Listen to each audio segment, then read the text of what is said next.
Hello all, welcome to the stream.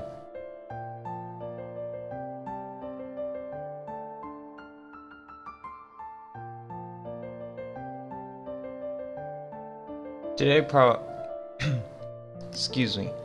Today probably will not be a long session. I've got other things I have to take care of today as well.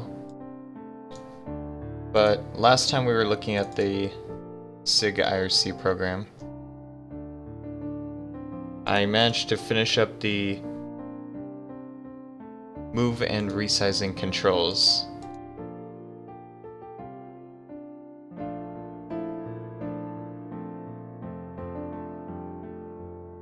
And this left us with only a few little things to still take care of.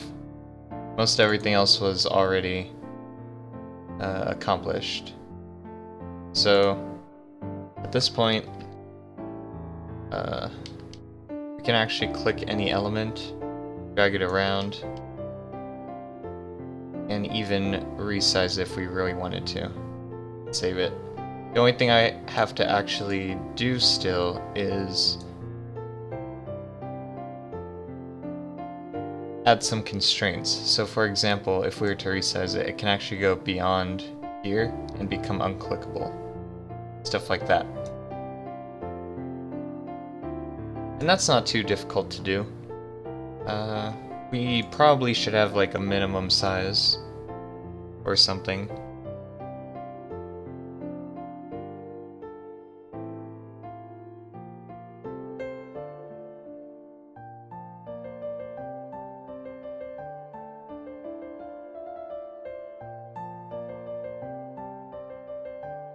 But basically something that prevents it from becoming too small. Sort of deal.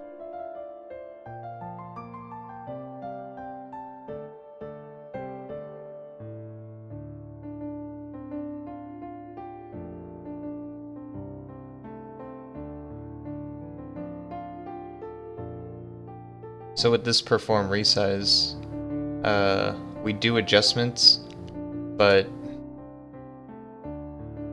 we might also have to constrain it. So we could add constraints to every single one of these values to prevent it from going below a certain amount.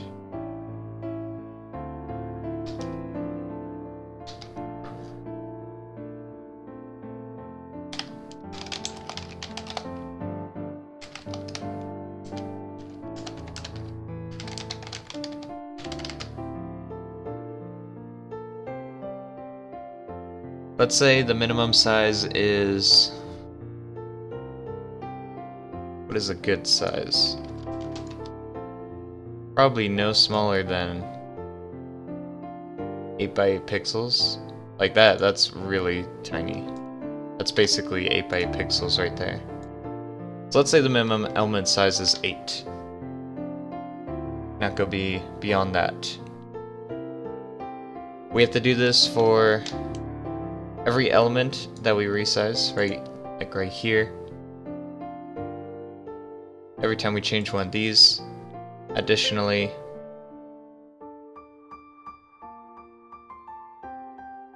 when we create it and we drag it for the first time to set up the size, we're not allowed to go below that value.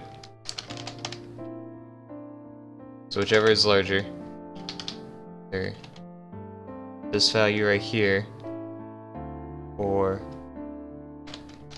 this value right here.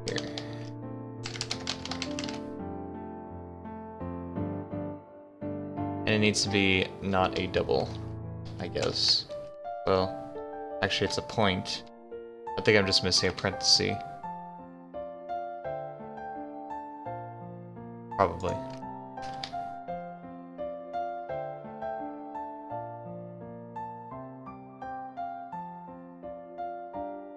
Now do the same for every single one of these. I think that's the only thing I have to do to set constraint. Change the resize size based on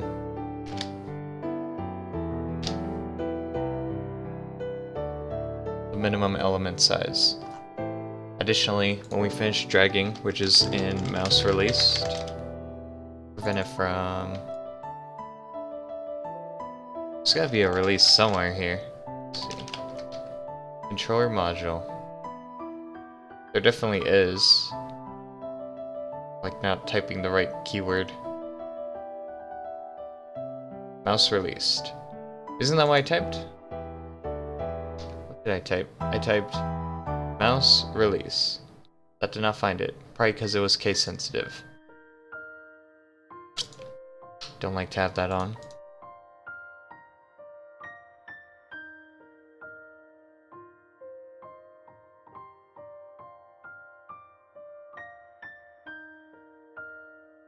So, when we create it, this has got to be...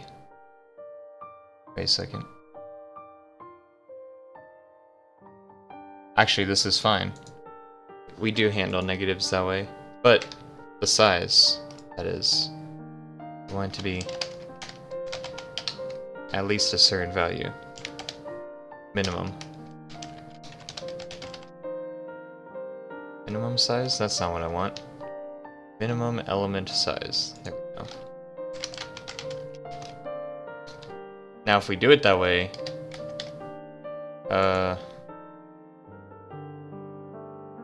this has to be stored in pixel values. So we're gonna do this. Yes, we do have to account for the pixel value. I have to check the other one too. I think the other one, I forgot about that. Physical pixel value. Let's see. Yep, there it is. So we do have to account for it here too.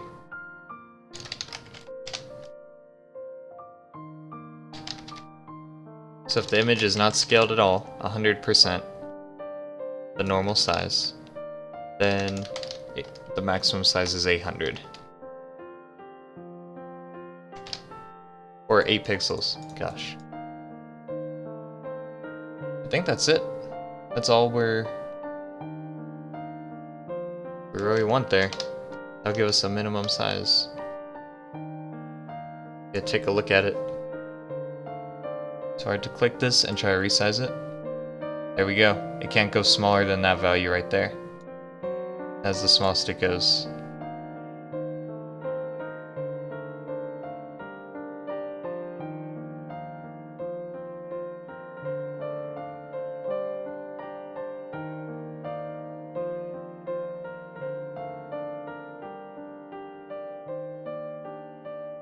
Same when we're creating a button. So if I were to add a new button and just drag it, if I try to make it too tiny, it will actually resize it. So I'm just gonna use this, press this. So we can see, even though I made it tinier than that, it actually resized the element for me. So this just prevents any weird situations where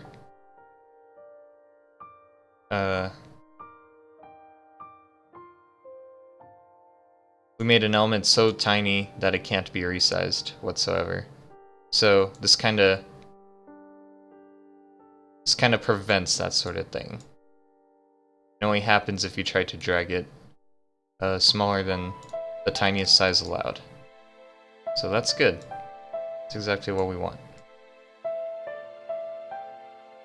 So that adds constraints for those. There are a few other places that we need to add constraints for. For example, the axes. The axis dialog specifically. For example, what happens if we were to just click create axis here without selecting anything? Well, a two-way axis requires one axis selected, a four-way axis requires two axes selected. So unless you do that, you're not going to be allowed to continue because it would produce null pointer exceptions and stuff.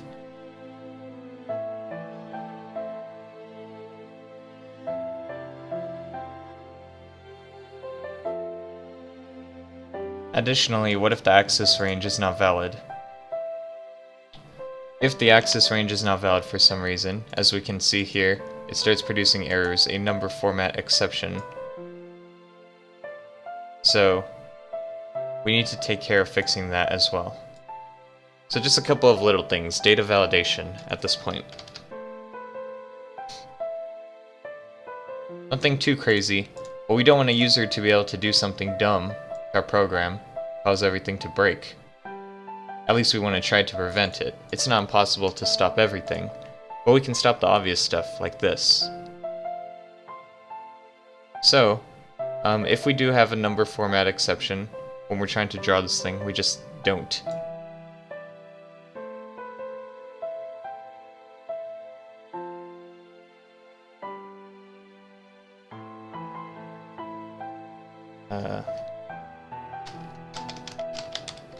In the draw for this, is it this? No, it's draw.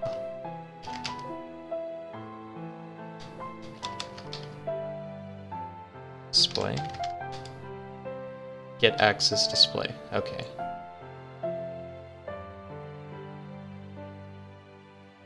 If we can't... Okay, so we're expecting a valid x and y value here. So when we can't submit that, we need to provide it with something else. So...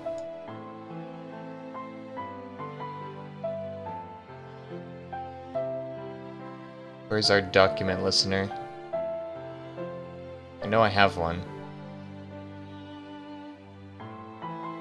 Oh, it might be in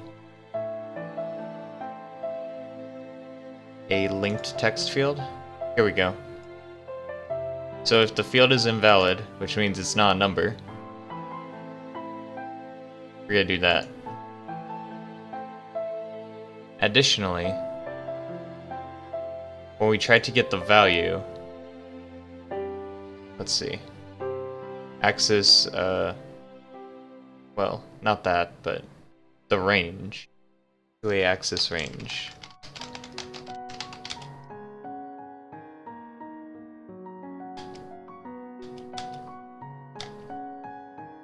So as we can see right here, construct temporary axis.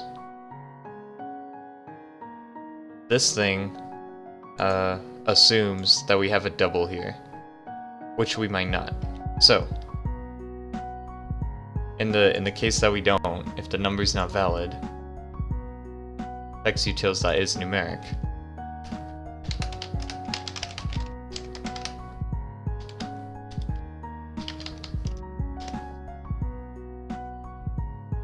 That'd be this value. So if it's not, we'll just display, or we'll assume the number is going to be the default, which is -1. Otherwise, we'll follow that number.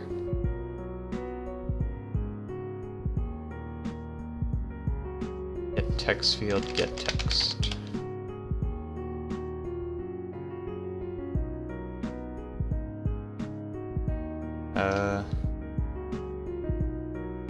What does it want? It wants a string.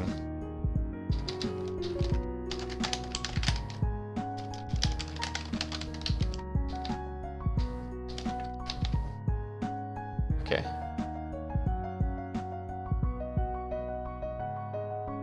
And we'll basically do the same, but for range number 2.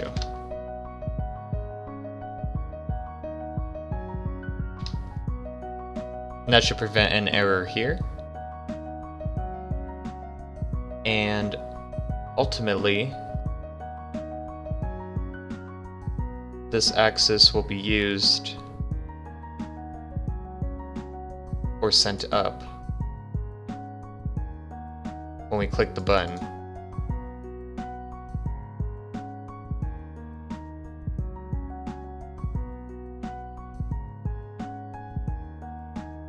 That creates it. It sets the temporary axis to that, which from this point on displays it on there for us. So, awesome. That's one of the constraints. I can't really think of any other constraints, to be honest.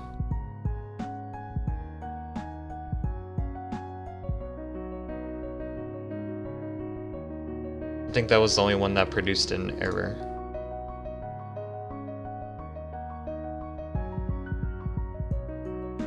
So if I were to go here, oh yeah, and the number of axes selected. If I were to type in something, ooh, it's still happening? -1A0, oh, that's right.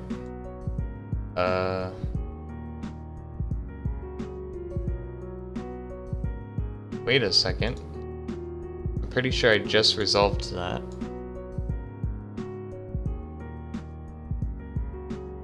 If it's not numeric, use this. Otherwise, use this.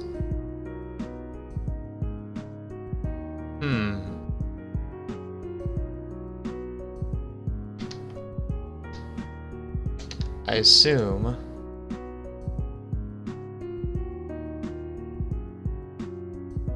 let's see. Okay. Maybe I screwed up by making it the same exact value. Anyways.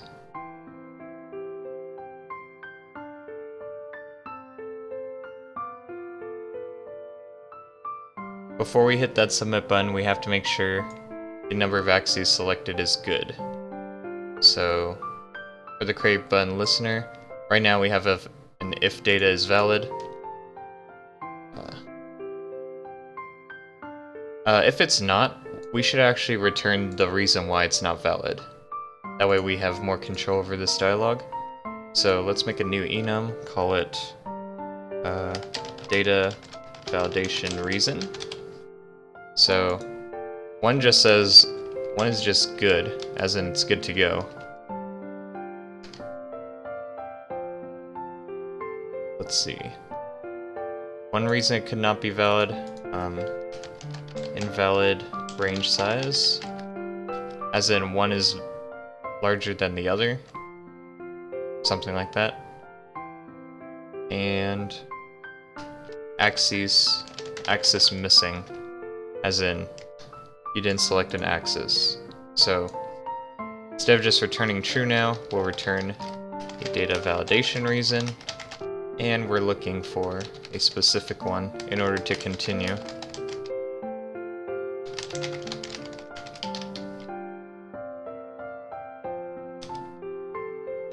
Display error, which we'll get into shortly here.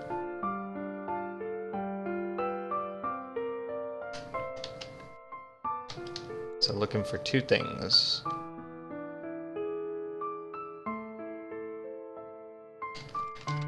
Two-way axis range 1 text is not a number.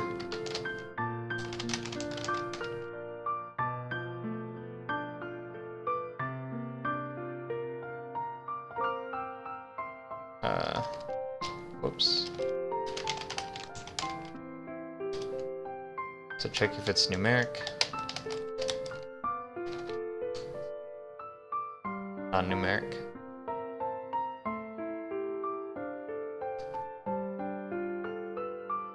Valid range size. Yeah, that's fine.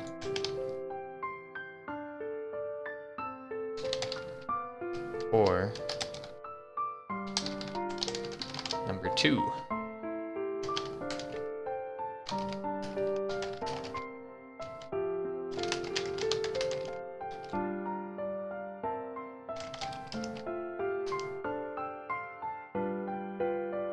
We don't have axes selected, so we have a list of the components we have checked right here. Analog, wait. Is that right? No. We have checkboxes, and we have to see if we have at least 1 or 2 checked.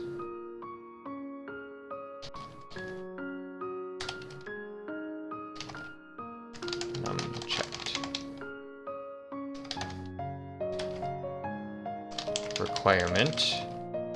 So if two-way axis,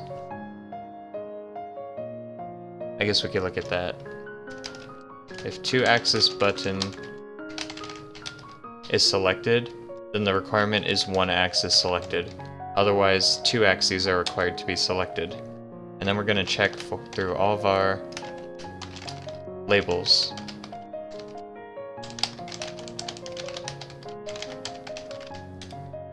Oops.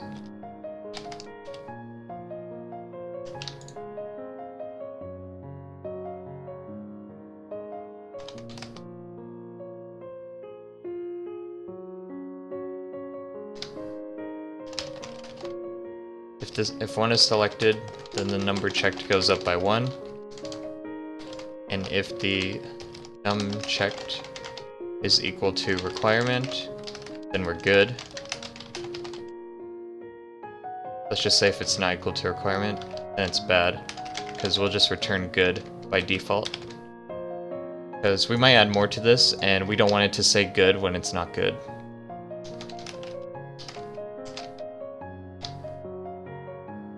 And then we can display our error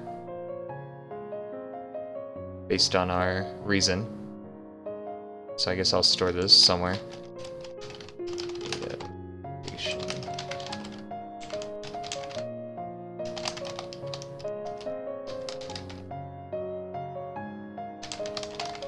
Error check.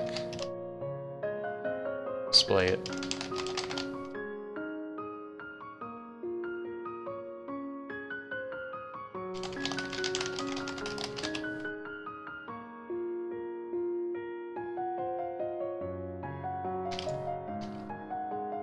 So we'll just display our dialog. I think it's just J dialog, if I'm not mistaken.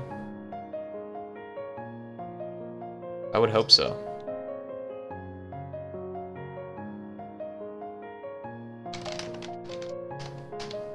And it's got 2 arguments, I believe. It's got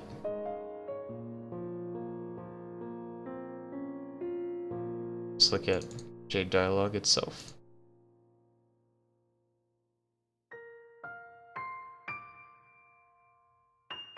I think we have to set it visible though.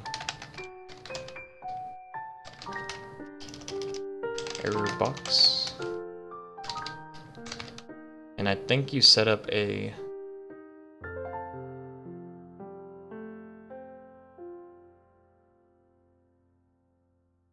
let me take a look real quick.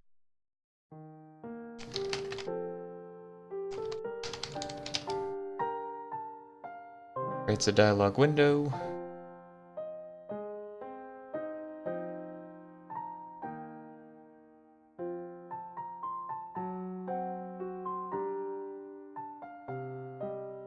So we need the owner, the title.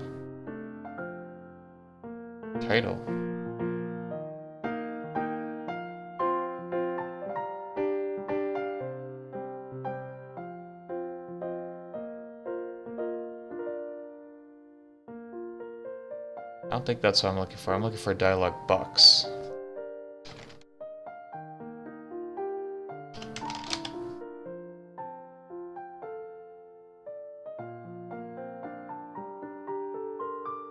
Show message dialog. That's what I was looking for.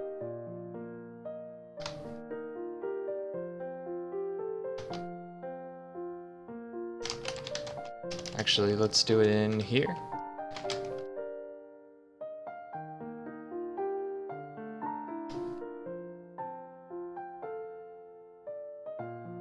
This is a frame, so I presume. Oh.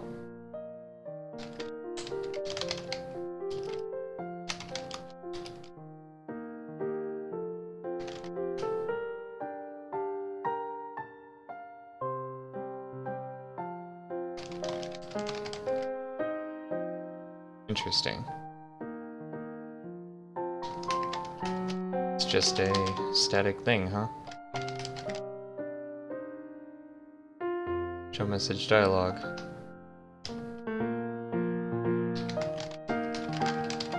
Oh, it does need a parent component.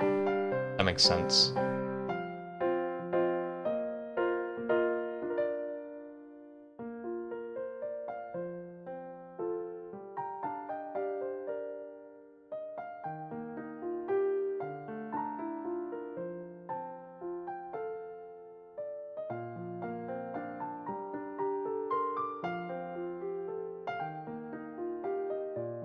I think the message type changes what is shown in the dialog.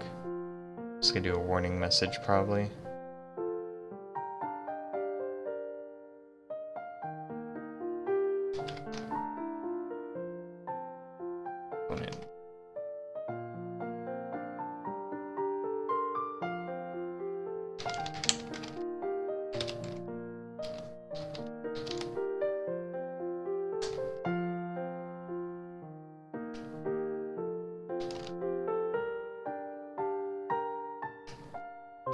Not select the correct number of axes to make this access control. Is it just error? Message type being... I assume it's in the same class? Yeah. Message.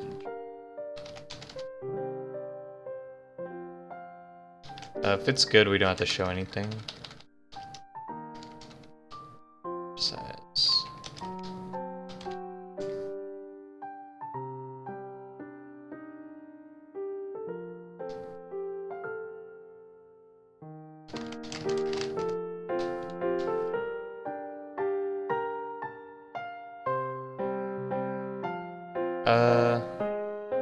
Also, we're gonna have a conflicting data validation. If it's not a two-way axis, we don't have to check if it's a invalid range. Because think about it, if you were to make an invalid two-way axis range, and then you switched over and say it's a four-way axis, well, you still have an invalid value in there, but it just doesn't care. So we have to make sure 2A is still selected, otherwise we don't even care about the value. We don't need it. Can't specify a valid range.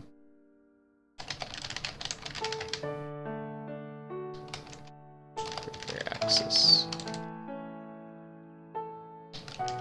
Usually it's between A1 and 1.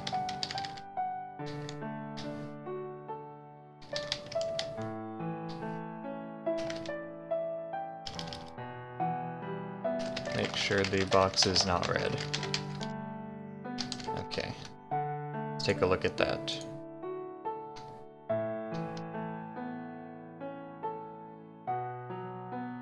So I'm gonna go up here, and I'm just gonna try to create one right away.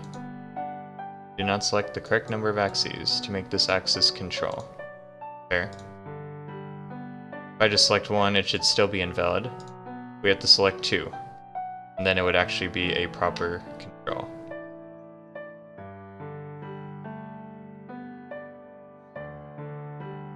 Wait, what? Why did it say press controller button to set button?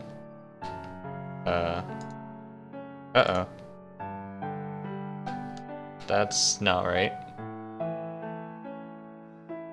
Oh.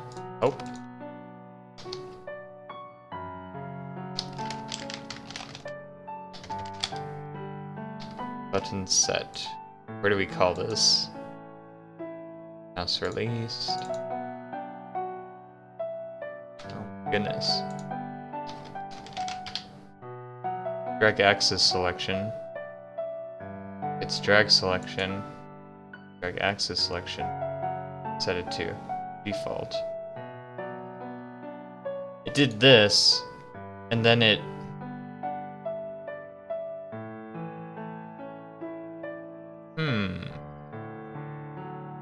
That's weird.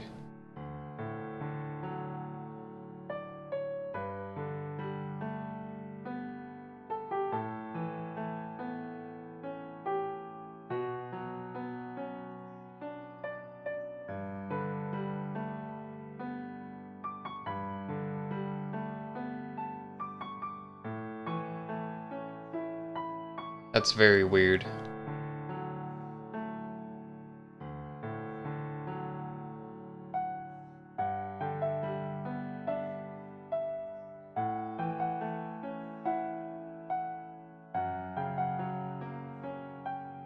Well, it definitely added the axis, but I think something else happened.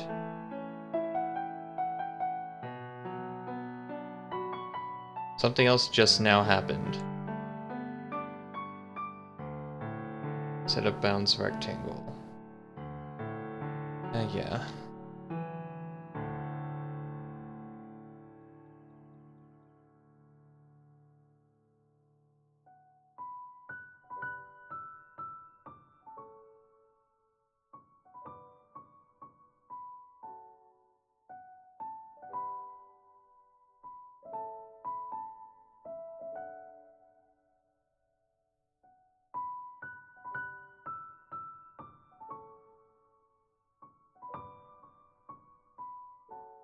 That's weird.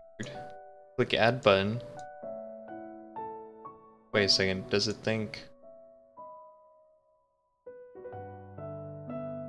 Add new axis, right? Add that. Okay.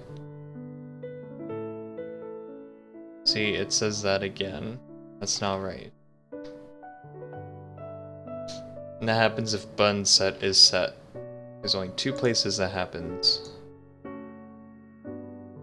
Let's see. Wait, what? Here.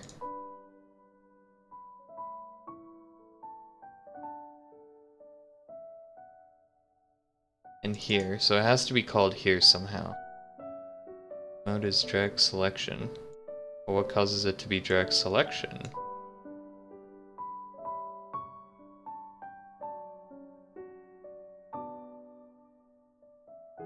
Wouldn't be that one. Button axis selection.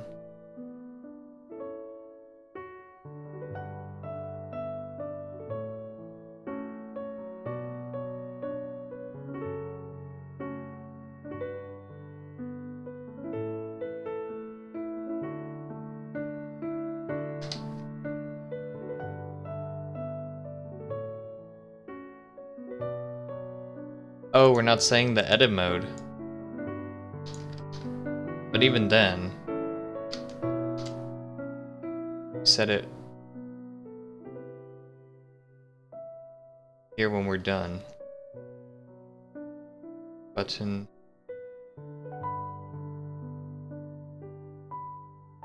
Right here. Drag axis selection. Close the window. And then it asks us, mouse pressed, to start dragging.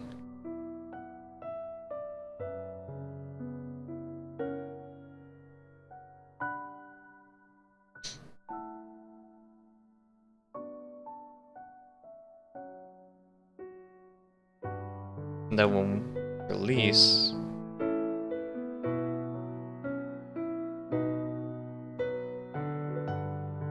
let me output a message here. It should say it's drag axis selection at this point. Add axis. Set button. I want to see what it says, because that should not be happening. I just followed it all the way through, and there's nothing that shows that happening. Well, this doesn't work. This does.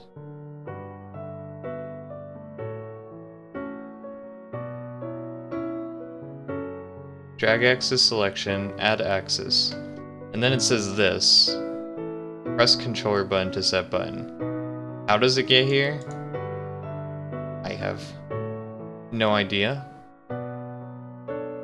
We set the mode to default.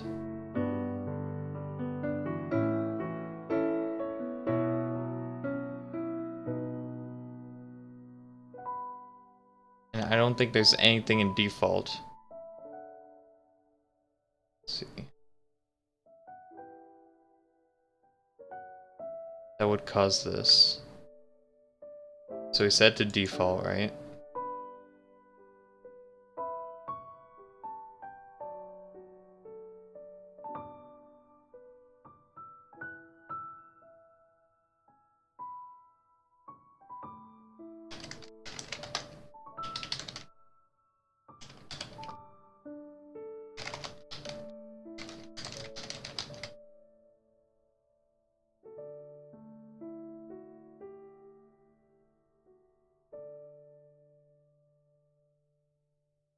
Just gonna keep adding these until I see it work. So I went from drag axis selection to button set, somehow.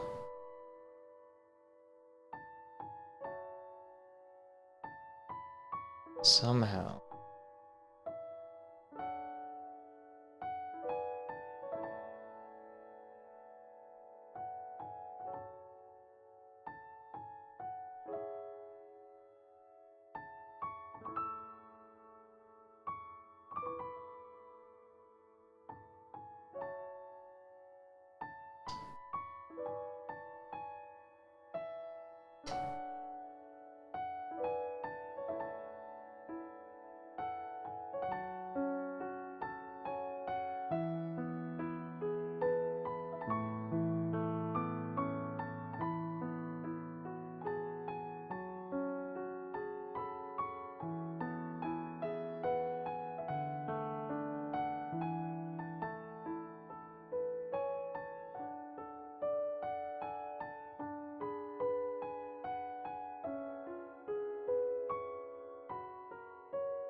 There's no way it's this one. I think this is called.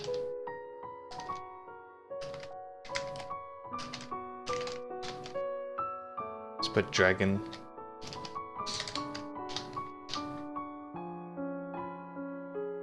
That shouldn't be called. I don't think there's any other places this gets called. Add button. Yeah, I was just here. Okay.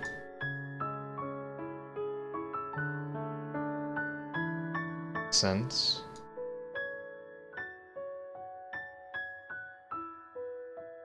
This is the big one, but it does say it calls this, so that should be fine. Yeah. Nothing unusual there.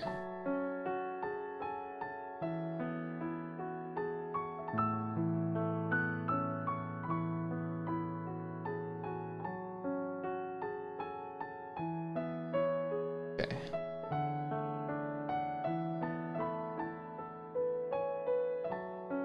Somehow it goes from here to calls this, and it manages to call this, I think. Let me see what other debug info we get. Somehow manages to call like 3 different things.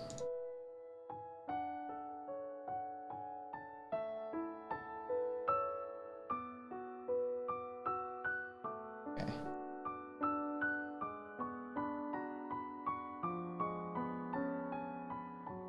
Why though? What else possibly happens? Is this...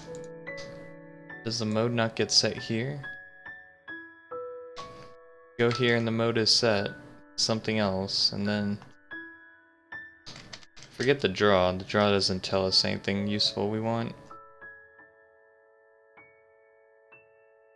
Let's see.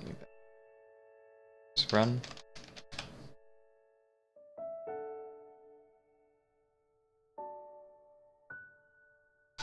So instead of this, go back up to here.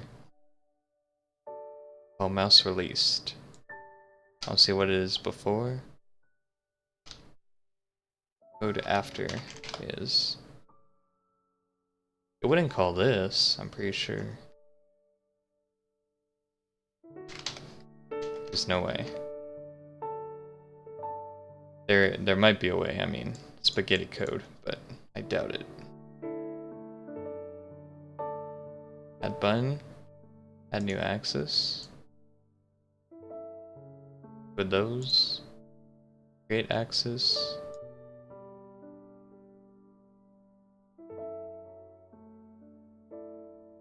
Mode before is drag axis selection. Get set to default, and somehow mode after is button set. What in the world? What is that? That means it must have called... Reported. Holy moly, reported. Oh my god, I can't believe that just happened. There is no break there. Why?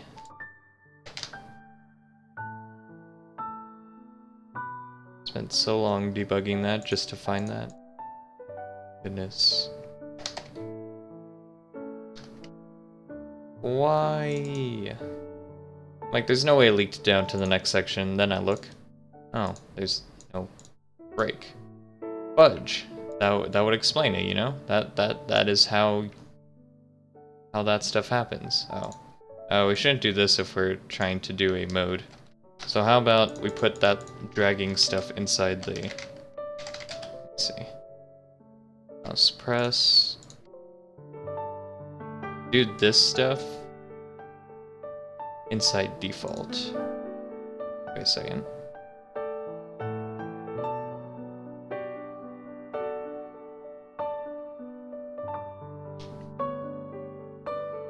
So yeah, all this stuff needs to go in default, just in case. Because if we're in a different mode, we don't want to be trying to select stuff at the same time. That's just weird. So here's the default case, or we can just say the default of the default of all the cases. No, let's actually say default, because that's the mode we know where stuff won't happen. Same for mouse released. So actually, there's nothing in here, but you know.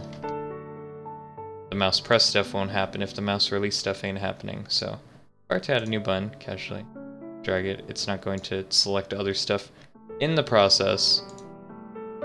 Cool. If I select it and move it, we're all good. Alright, now let's make it possible to delete it by hitting the delete key. So if I have something selected and I hit the delete key, then bye-bye. It's gone. So where is keyboard, key press, key, nothing? What in the world? I have no keyboard event in here.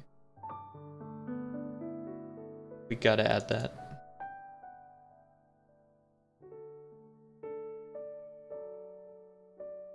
Send our key press event around. Alright. Key pressed.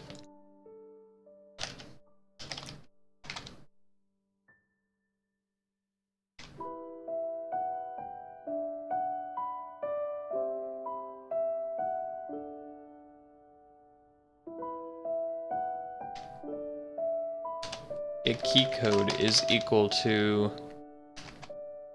delete. Then, and we have something selected.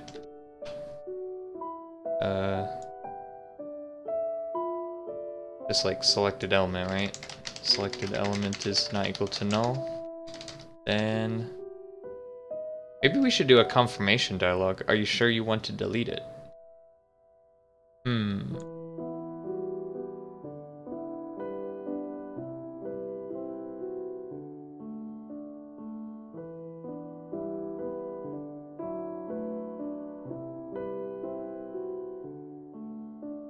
Show option dialog. I assume there's a listener that comes with this.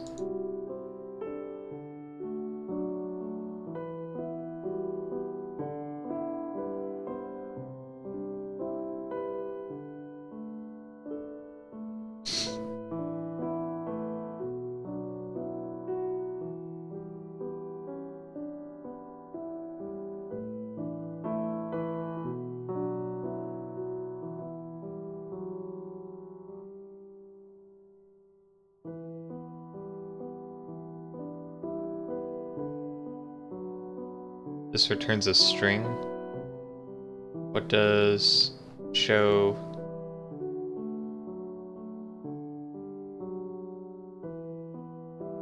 option pane do?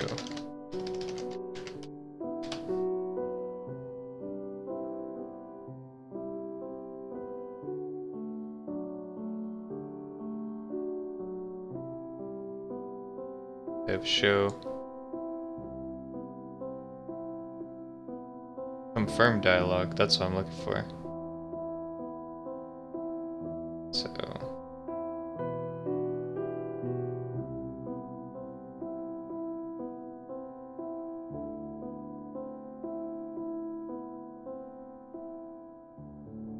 is this just standard? Let me see. Show confirm dialog Java. Yeah, it's just all in there. And it's an integer apparently. Ah, okay.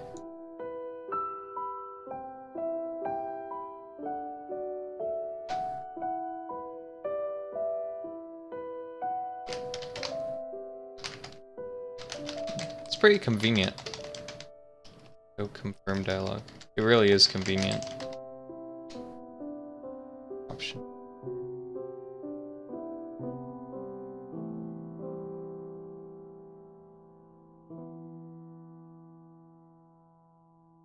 Just no option. Alright. Just leave it at the default. Parent window being sigIRC.panel.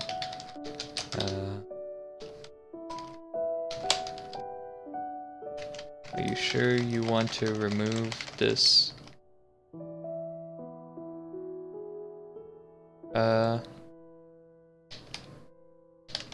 Selected element instance of button.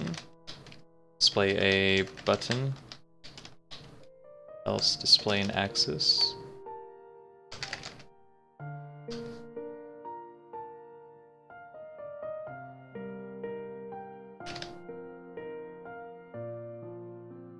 Wait, am I missing something?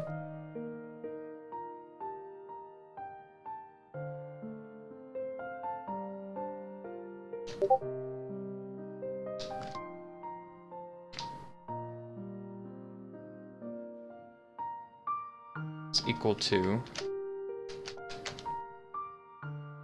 yes option.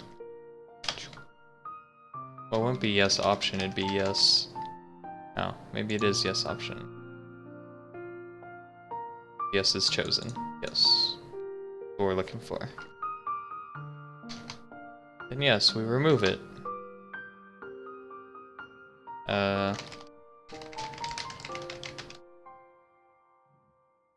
Actually, let's just do it this way. Selected element dot remove. We'll make a remove thing. Method. So this would be, oh crud.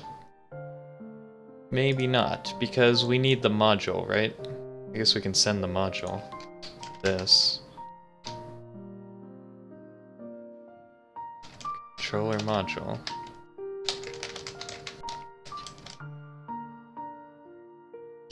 If this is a button, module dot get. I don't have our stuff in here, so I need to make a buttons and axes thing.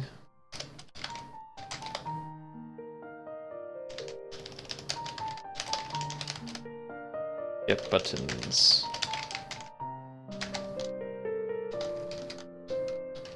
Get axes.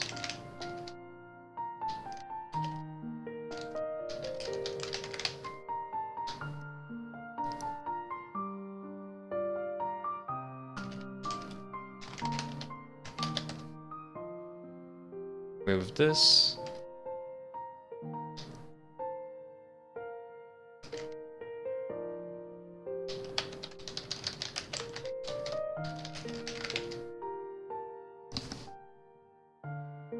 So it tries to remove those, and we are good. Alright. Let's give it a shot. Oh, and then we have to update our save data. So save access data. Save, these need to be made public, I think. Save access data, save button data. Both public.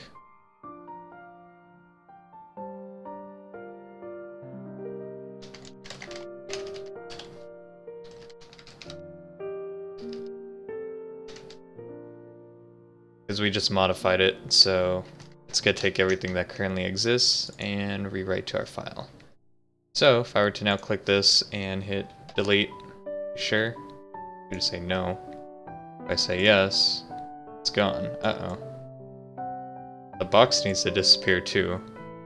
So after we're done with this, selected element needs to become nothing. Also, I thought the default would be a yes dialog box, but apparently it's a yes, no, cancel dialog box, so I'm gonna have to do this. Yes, no option only. Wait, is that not the right?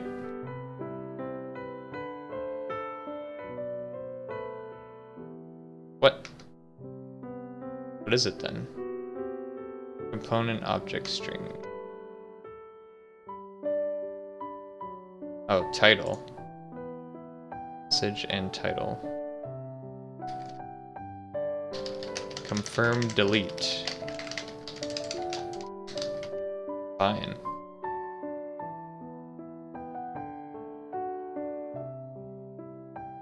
Delete. No. No. Yes. Now I can delete unnecessary. Oh, I didn't even know that was a thing. Unnecessary things like this one. Oh, can't click it because it's outside the boundary. Nice. By the way, that's not actually possible. Wait, is it not actually possible? Let me see. Oh, it is possible. We need to fix that too. The constraint needs to also include this going outside the window. It should not be possible. So you can't drag or move something outside of the module's window. So let's make that happen.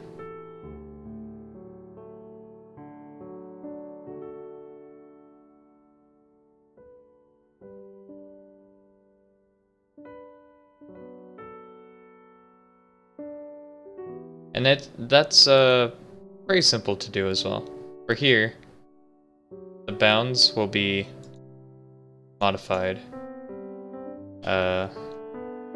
Selected element set bounds. We're just gonna look at the current bounds and fit them into our ideal place.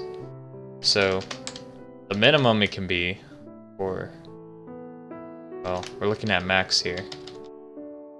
The minimum it can be is 0. The maximum it can be is the, well, we would use min here. The maximum it can be is at the boundary minus the width of it. So selected element, get bounds, get x, well, it would be module get bound, or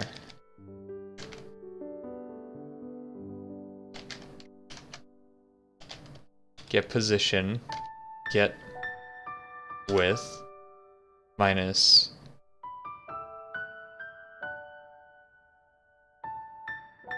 the width of the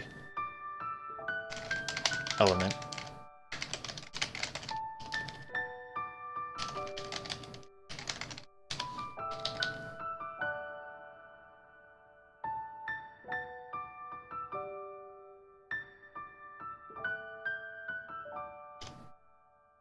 And this being the current position.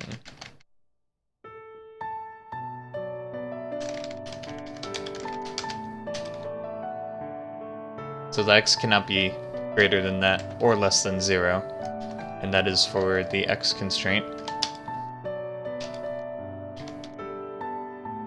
The y constraint is a little different, using widths and y's, or heights and y's instead of widths and x's. The other two remain the same. We're not going to mess with the width and height.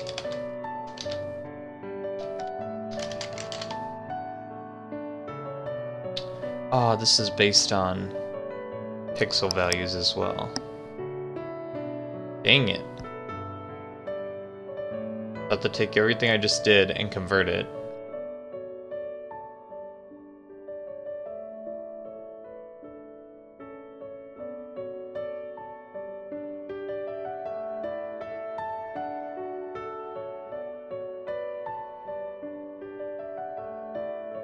Or,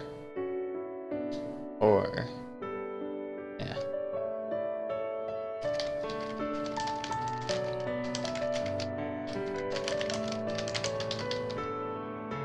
I was thinking of doing something a little crazier, but too much work for selected element.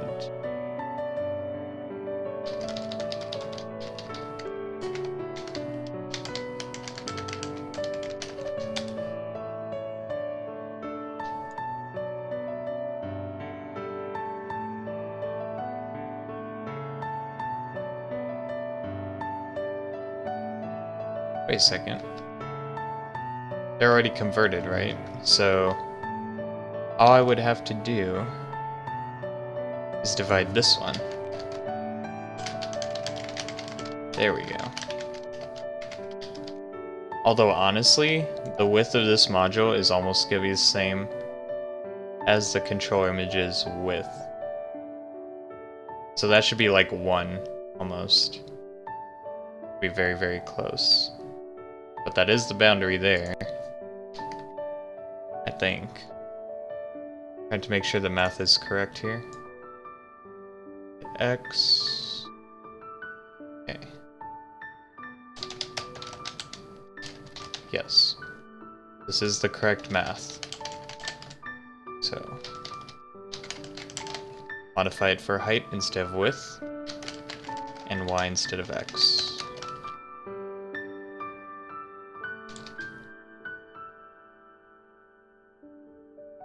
I think I have a couple extra parentheses here.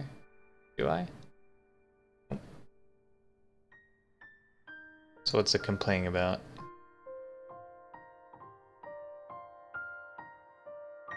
Oh, it wants a rectangle, so.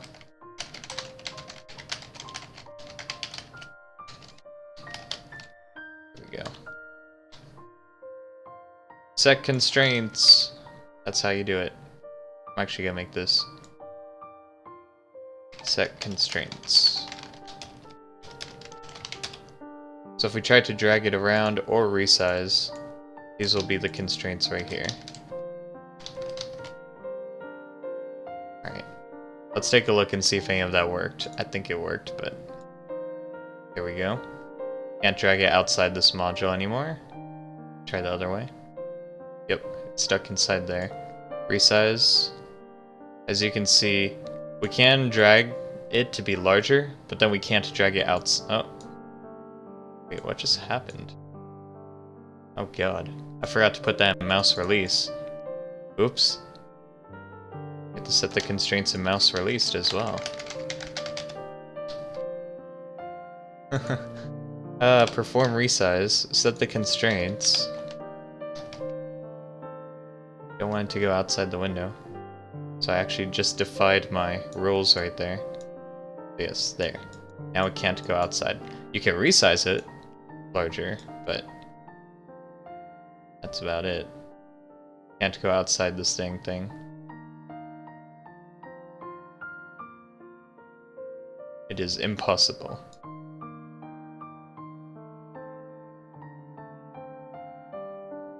Cool. So this should not exist, but everything else works fine.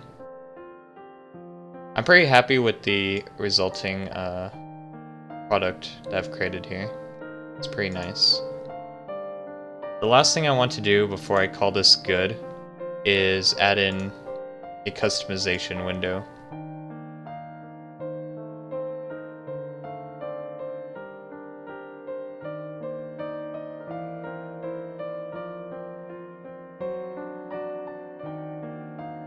Maybe.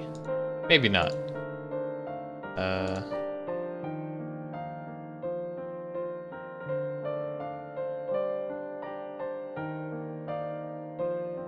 Also, I kind of want to make it so if we mouse over something, the cursor will change. That way you know you're mousing over something. Or I could add a very small outline to all the buttons and axes. That might be an acceptable way to do it too.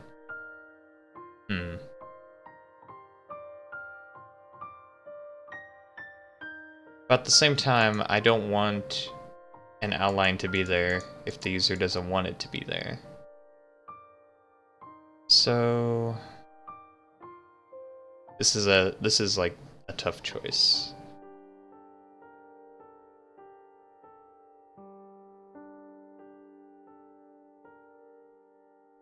So our mouse over code is right here. Well, honestly right now we're just looking at mouse pressed to determine if we're moused over something. So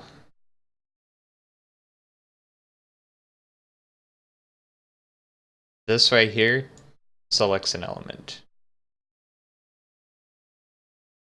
Or tries to. Select element. Oh, let's include this one too. That way it should be returning an element. But I guess I didn't select it correctly. Or something. Because I've selected element as E. So this, maybe because it's not being set here. Anyways, what we want to do is return that. Select find mouse over element.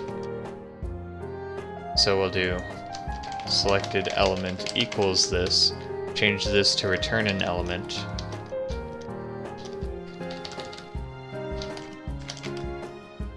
And finally, return it if we find it.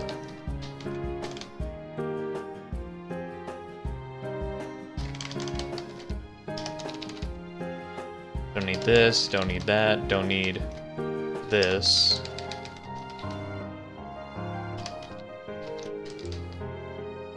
Return null if we can't find it.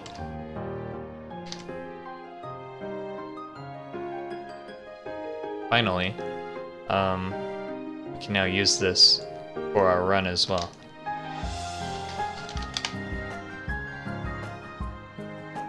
And just display a changed cursor. If mouse over element is not equal to null, display a different cursor.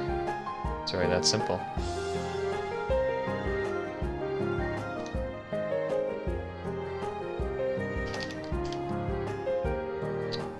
I don't know why I should use maybe the hand cursor, something like that. Which means you can click it to select it. Display a default cursor if not.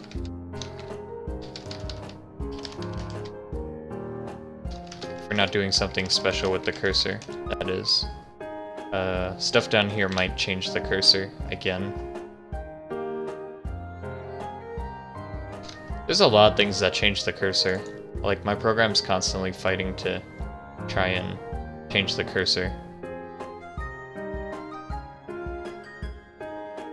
Like so.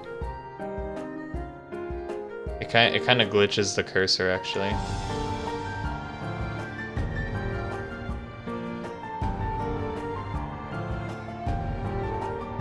So we have to define cases where we don't change the cursor. So like, for example, if selected element is null, then we can actually mess with the cursor here. Stuff like that.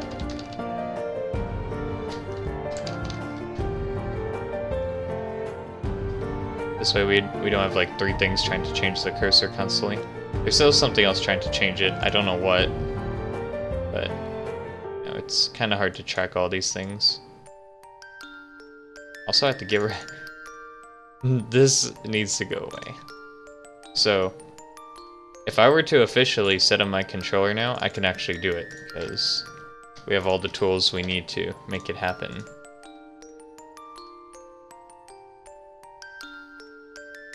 That's pretty awesome. So I just deleted everything, not to reconfigure it all. Which I will real quick. If I were to legitimately define this thing, I would do my axes first.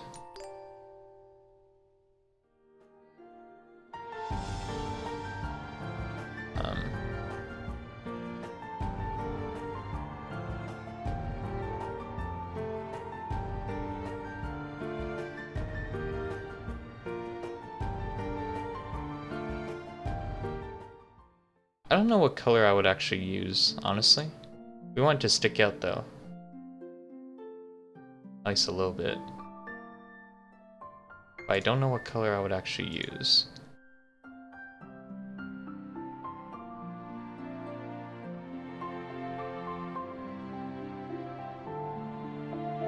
Maybe something like that. I might want to write these colors down though, because, wait a second. When I click it, it should use the color I had previously selected. Uh-oh. That's my bad. We can fix that. Just like little things like this, you know, usability things. We want to make sure they're good to go.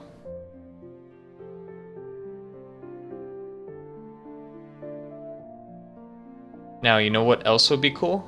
Being able to specify an overlay for the controller as well, not just a template, but an overlay template. I think would be pretty dang awesome. That way you can kind of have two things going on here at the same time. Ah crud, the cursor doesn't change into... Oh, that's annoying. Got to fix that as well.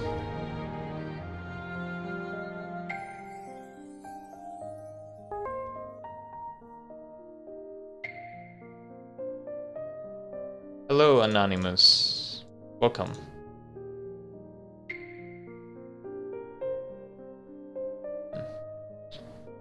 Is there a way to get whether or not we are dragging a module? Probably is, because in drag zone. Oh, here we go. I even have a variable right for it. And not in drag zone. So ideally, before we even mess with the cursor, we want to make sure that's not true or anything. How's your day going? It's going okay. I have a lot of work to do today, so it's gonna suck. I won't be able to do what I want to do today, but it happens.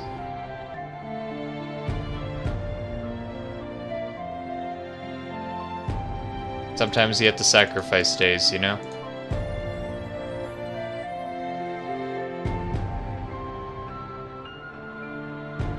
But I'm here right now, so I'm enjoying it. What was I doing? Oh yeah, I need to update the cursor. Make sure we don't set it to a default cursor when we need it.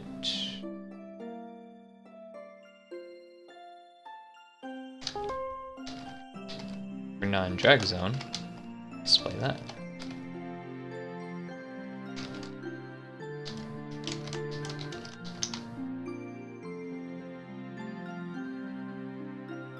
You did this all alone? Yes.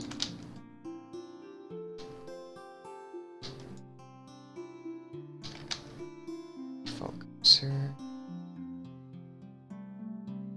Anywhere else?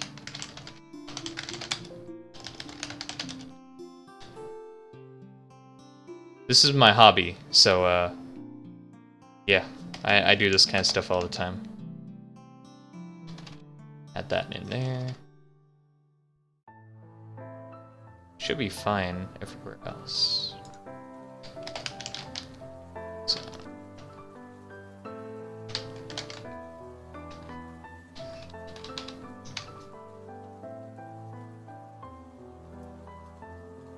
I'm just gonna type it because it's faster than deleting all the extra. Cool. I think I covered all my spots. So this works again, good. What was I doing? Oh yeah, setting the background color when we select a color. So if I click you, I want your color to be equal to my current background color.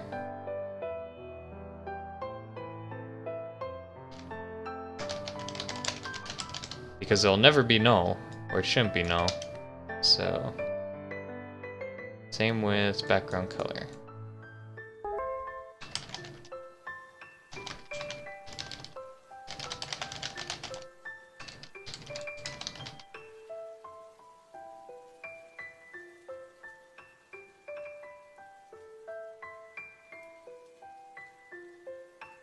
And I wish you luck with that, you know? Spend a lot of time doing it, and eventually it just kinda just starts clicking.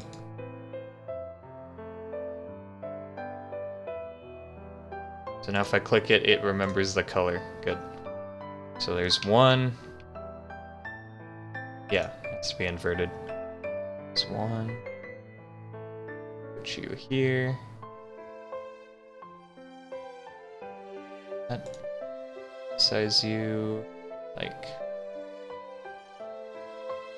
Oh, I also wanted to make it so if I hold down Shift, it would set the constraints to be square. So I need to do that real quick too.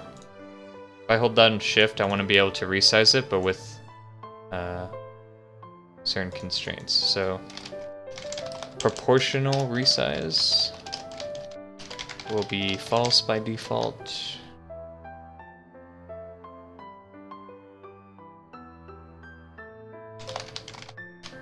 If we're holding Shift, honestly any Shift, it doesn't matter. Or we can just set it directly. Proportional resize equals whether or not that's held down or not. Then when we go over here to resize things,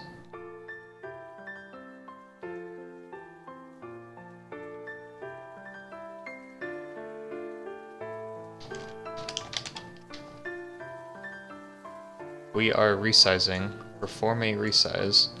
So when we adjust this stuff, right now, let's see, when we adjust these sizes, if proportional resize is on, we're going to use the size, the larger of the two sizes.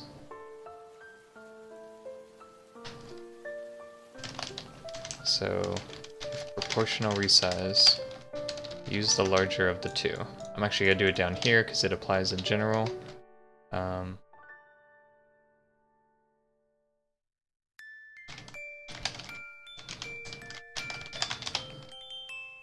So I'm going to call this resize proportionally.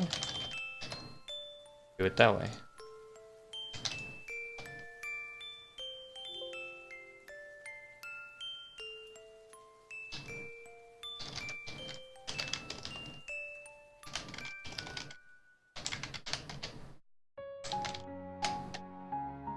So X and Y will remain exactly the same. We will not touch those.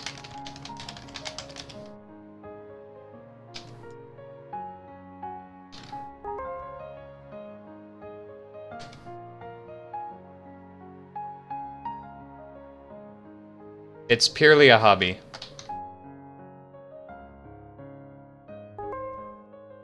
I don't do this as a job. I never will.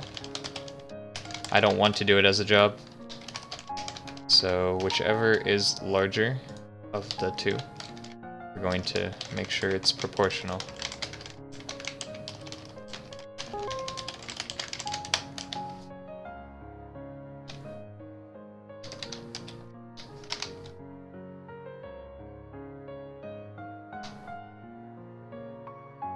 Oh, it's fine. I mean, I figured out what you were trying to say.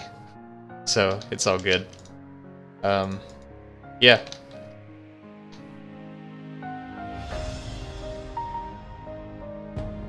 Alright, so right now this is without holding Shift, but if I do hold Shift, then it resizes proportionally, as in both the width and height are the same.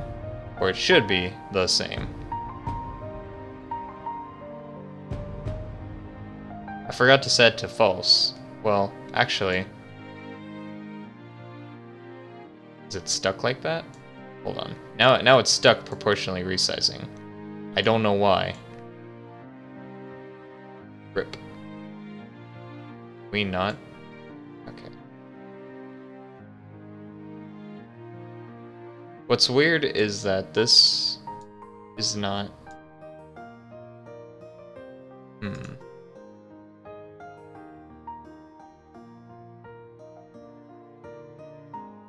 What I should do is make it the same. So...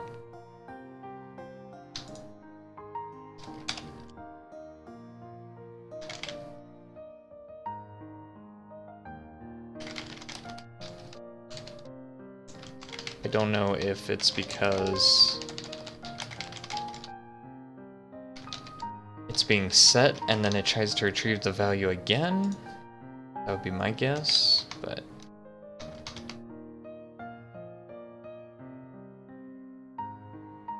How can you improve better and faster? You have to program a lot. You have to be willing to program a lot. Find things in programming that you want to do, that genuinely interest you, things you want to accomplish, and then pursue them. Do your best to research and figure out what you need to do to accomplish it. What you might need, what you might want to do, and then go for it. Just try to do it. Don't be afraid to try it. It's okay to fail. When I did try to take programming classes and stuff, the biggest thing I saw was people would not want to try and extend beyond their boundaries. They thought they were limited to what they learned in class. I'm like, no, you're not limited to what you learn in class. What you learn in class is a baseline for you to figure out the rest. You take your knowledge and you start applying it to other things and try to make it work. And you need to be willing to accept failure as well. You have to be willing to try and fail. Because I guarantee you, I have hundreds, non-exaggeration, hundreds of projects I have made, like countless prototypes and things where I've genuinely failed at certain parts because I didn't have the programming knowledge or capabilities to handle it. But as I did it more and more, I became better and better at it. So that's what you have to do. You want to get better at programming or anything in life, you have to keep doing it. You have to do it just because you want to do it. Because nobody's going to tell you to do it. You have to do it on your own will, and you have to be willing to pursue it. That's how you get anything in life. So, that's just more general advice, you know?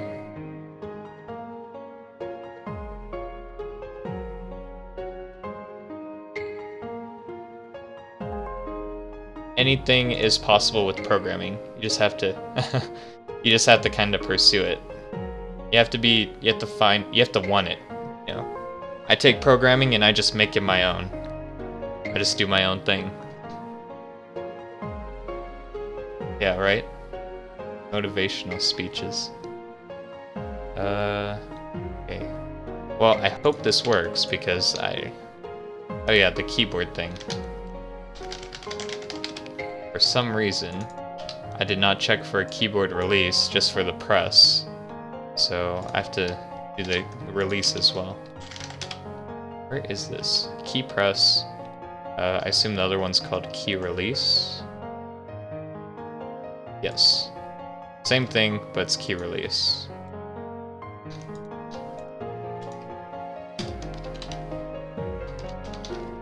Key released.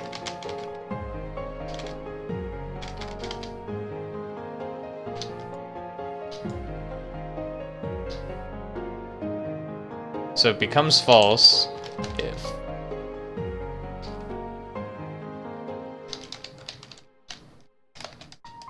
becomes false.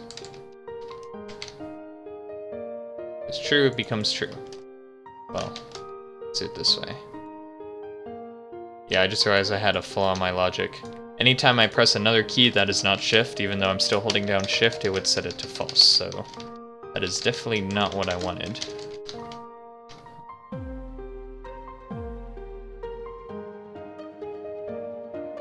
Unknown? Well, there we go. Well, wait a second. This is still... It doesn't look square. I think the aspect ratio is off or something. Why doesn't it look square? That's what I want to know.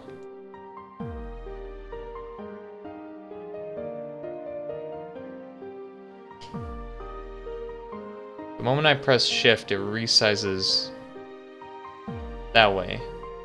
I need to look at the numbers real quick. That doesn't look square to me. If it's unknown, you have to research it. So, you need to do research.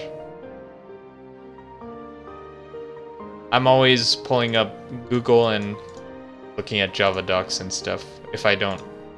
Like, for example, I need to know if I can make a confirmation dialog box easily. I looked for it, I found show confirm dialog, and that took care of that. I found out it returns an integer value that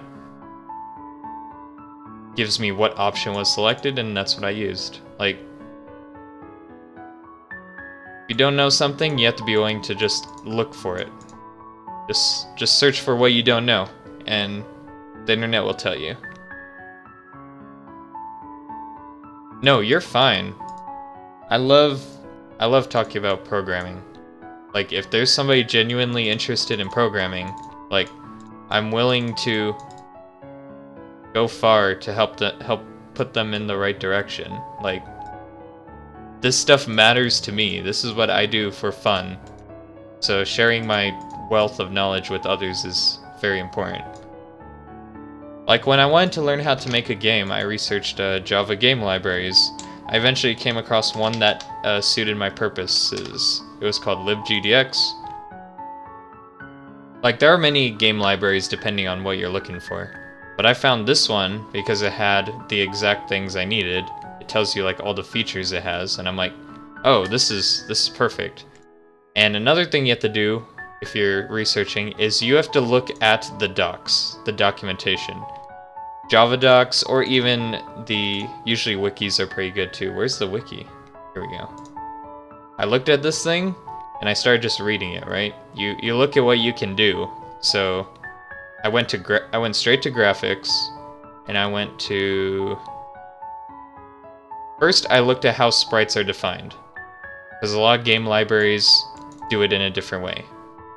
It uses a sprite batch, which is a very common theme in most games. The sprite batch is where all the sprites get drawn onto.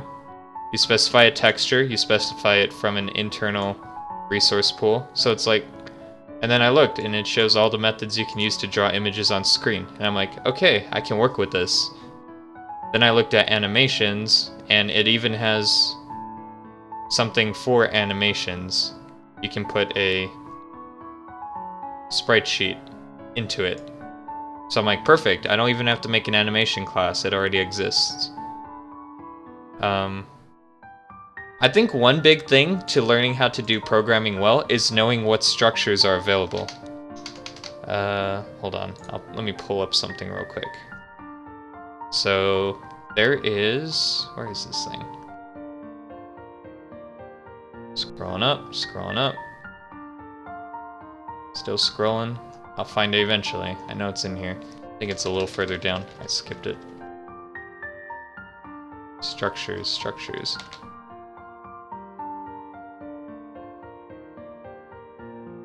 Oh, here we go. Okay. So, if you want to learn all the capabilities of your programming language, in this case Java, you want to be looking at what data structures are available. And I mean, you can read this other stuff too. I can link you this website if you're interested. Wait. Yeah. So, data structures for Java, right? This is just talking about arrays and strings and pointers. That's general stuff. But Java has what are called linked lists, which are very helpful. Java has hash maps. It's called hash tables in here. Java has graphs. Java has... Yeah, like, honestly, learning data structures is really important. You got lists, you got arrays, you got hash maps, you got collections, things of that nature. And then putting them all together is what's really important. So in my example, I'm just using lists here. I have 3 different lists. I manage them for different things. You have to... That's the longest part about programming. Learning programming is learning how to utilize the data structures to accomplish what you want. Because, I'll be honest, you don't need to know that much about programming language to program. What you need to learn is how to use your resources to implement things. So, I do have one hash map in here. I have plenty more inside my Minecraft server. But using your resources is the hardest part. You have to just play around with it and realize what you're capable of.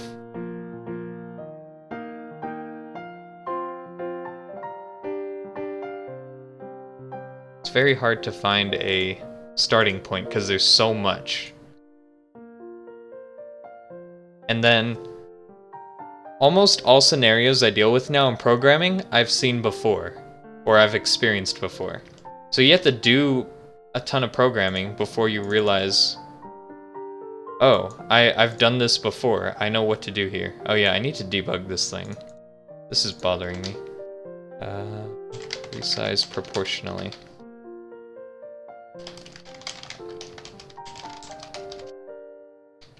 It needs to set it.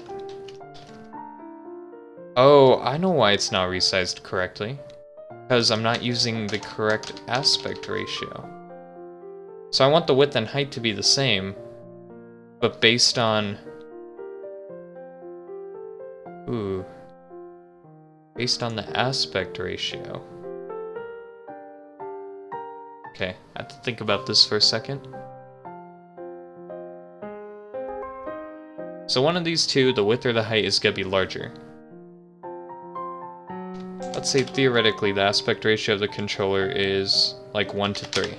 So that would make it a 0.33. If the width is larger, then the height needs to be 3 times as small as the width to match this 1 versus 3. If the height is larger than the width, then the width needs to be 3 times as large as the height in order to get the correct aspect ratio.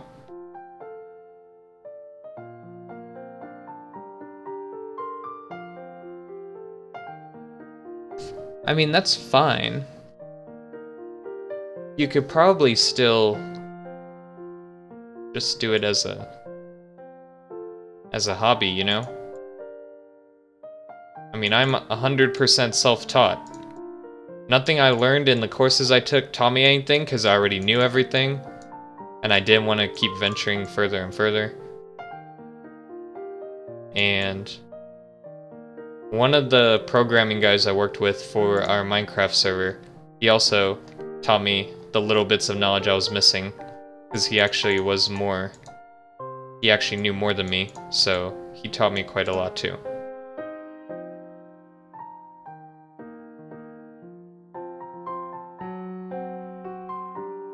It's just about how much you want it, really.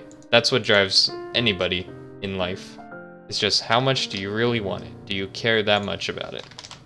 Because I do. So. Okay. So we want an aspect ratio,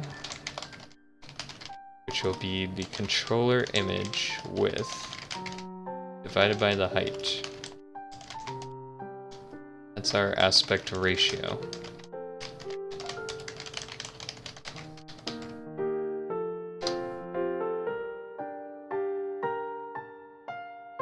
one of these two is going to be larger,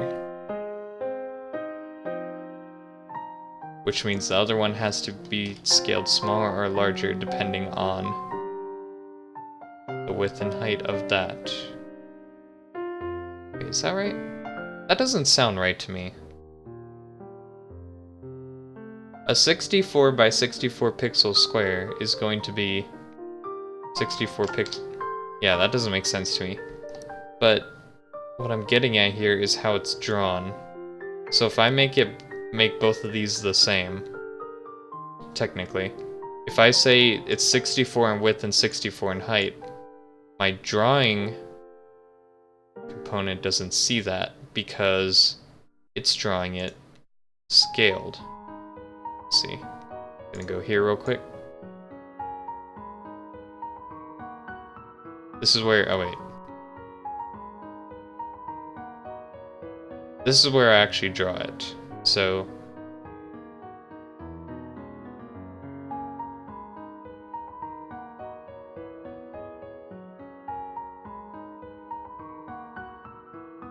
if I look right, where is it? Where's X scale? Help. X scale got set somewhere. Somebody just follow. Yoto. Oh. Thanks for the follow. Glad you're enjoying the stream and welcome. Okay.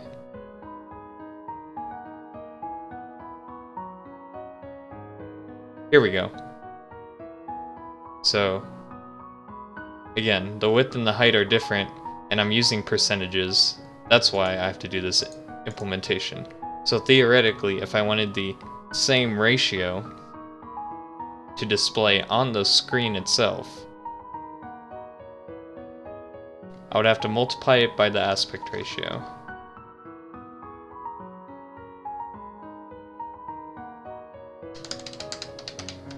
I think if I do this directly though, it's not going to follow the mouse cursor anymore.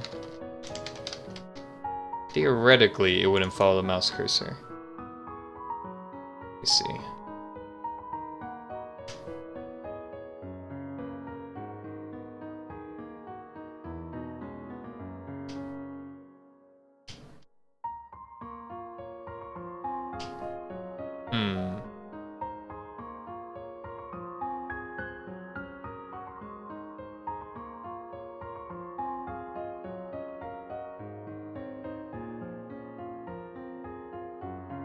Well, let's see.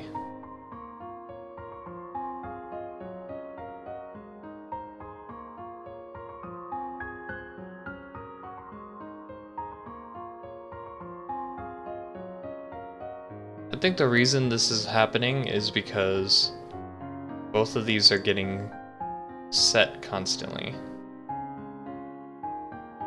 If I change one to 65, theoretically, then the other one becomes 65.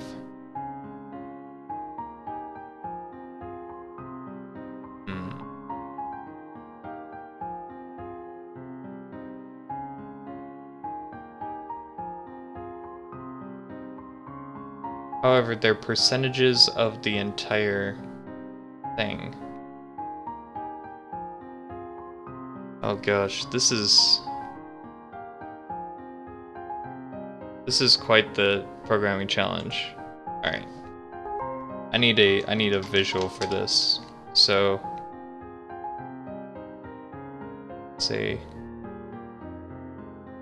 here's our image. A button is defined by, so a perfectly circular button is not actually defined with the same width and height. It's defined by a percentage of this width and this height is defined by a percentage of the entire thing. So, for example, this would be like 10%, while this would be maybe 23%. So to use the same width and height would be incorrect here, because they are not the same width and height. Do you work with Cisco stuff? Yes. Although, our base actually uses more Juniper than Cisco. Juniper is like, you could say Juniper is like the off-brand, you know? It's the less popular, not as well built, you know, but it's the cheaper option. So a majority of our switches and routers are Juniper instead of Cisco. But we do use both.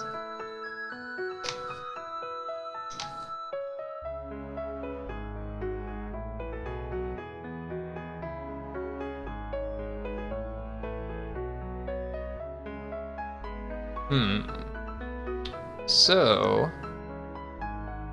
in order to resize this correctly, I do need the aspect ratio, which I believe I've obtained, and then we resize it. But I think this, let's see. This is technically already resized in accordance with the aspect ratio. So what I need to do is multiply this by the aspect ratio, I think. Wait, no.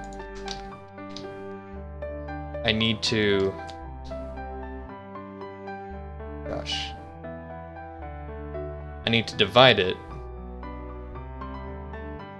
So we do, like, let's say the width is 3 times the height, right?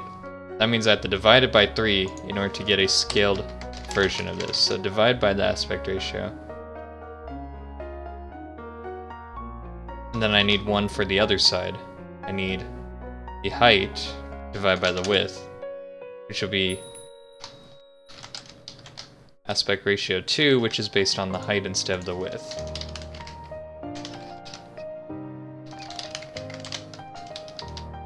Then divide that by the aspect ratio, and if you divide by that, it will increase it. Whichever one of those is larger is the one I'm going to use here, and I'm going to scale it back to its previous aspect ratio by multiplying, since I divided previously. I think that will do it. Click. This is without holding shift. Shift. Oh. Why are you... Must have messed up one thing. Let me see. Width, height divided by width. Oh, these are integers. Uh-oh. That's not good.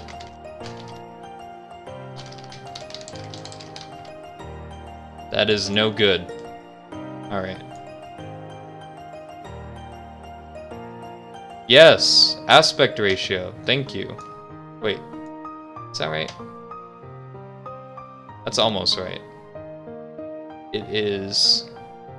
I'm sure it's the aspect ratio of the image, but I think I have it backwards. Do I have it backwards? Let me see. One of these is the larger size. By 3. By 3. Scales that up. Sets it based on whichever one is larger. Multiplies it back. I think I multiplied this incorrectly. Maybe?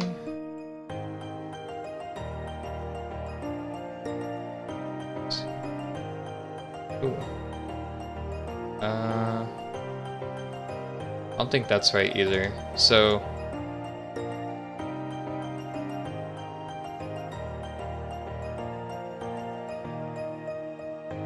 alternatively, we get our current aspect ratio and use that. Yeah, that's what I want. I want the current aspect ratio of these elements. These are already doubles, so that double cast is pretty redundant, but it's fine. Get the current aspect ratio, find out which one is larger.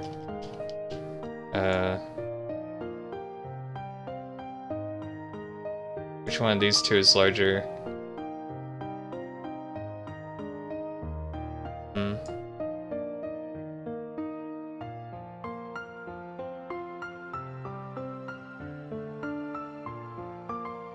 Whichever one is larger, the other one needs to be increased to match that size.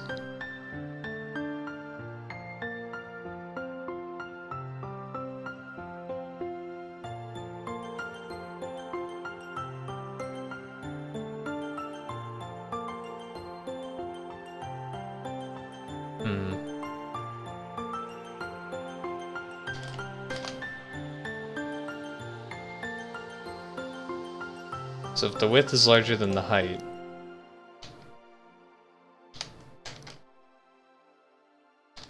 increase the height until it matches the aspect ratio of the width. Wait a second, that doesn't make sense either.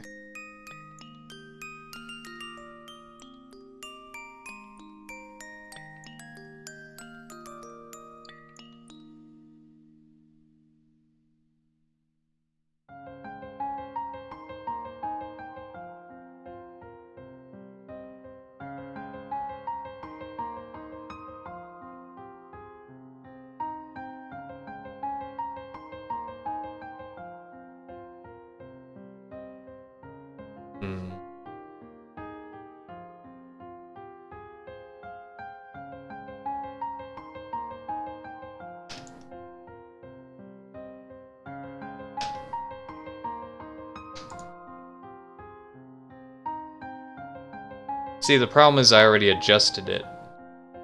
That's why this isn't working.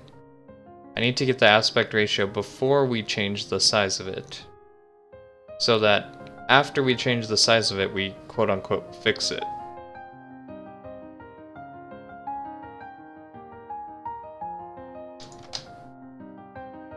So here's our aspect ratio before we resize it. Whatever we try to do afterward, we need to then fix it proportionally. So one of these two is going to be larger, which is going to be our base for the other side. And to get the other aspect ratio, we just do 1 divided by that. So if, for example, if I use my 3 to 1, it'd be 3. 1 over 3 is the opposite of that. So we technically have both. We don't need 2 variables to store that. Resize proportionally using aspect ratio.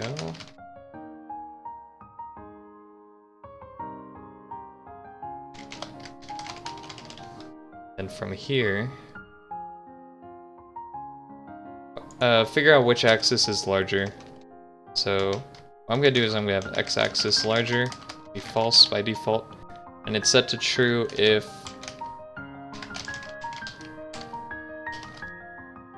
wait a second, that's not what I wanted. It's set to true if selected element get bounds x is greater than y.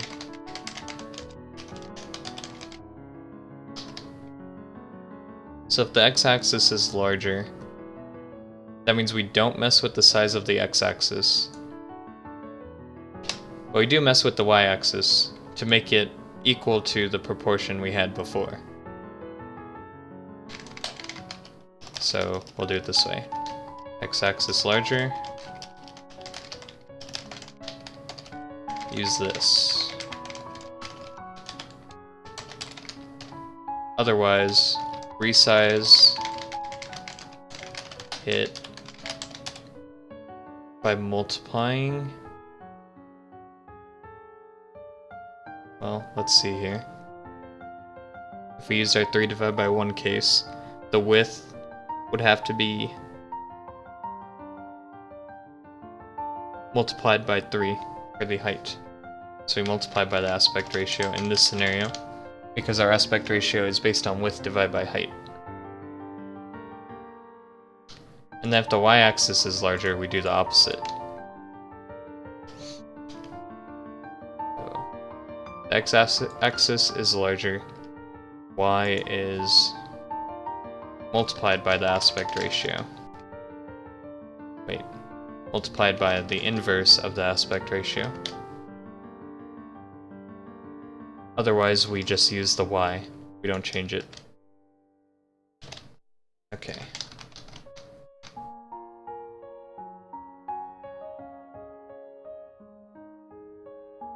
Oh, and it's doing something weird. Okay. Did I do the same? Yeah, I did the same mistake as last time. Forgot to cast it to a double. Really not what I wanted. So this is normal resizing. Okay, when I hold shift, it keeps doing that. So, I must have missed something here. Oh wait, I did get X. So we're supposed to be looking at the width and the height, not the X and the Y.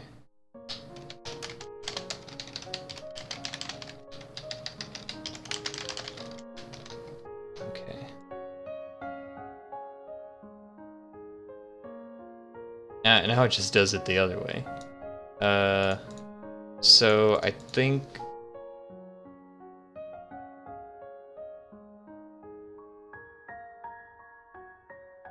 So the thing is, it keeps running this. We're not trying to multiply, we're trying to set it. So...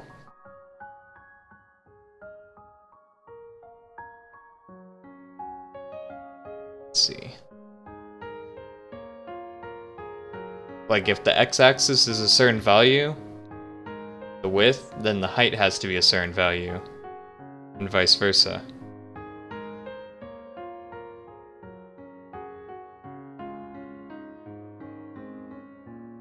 So these have to be wait. Hold on.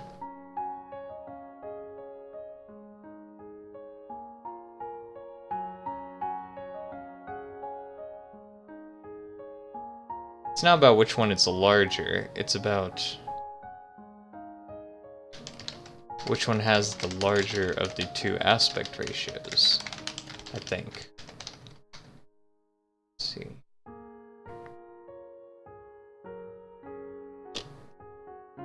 God. Alright.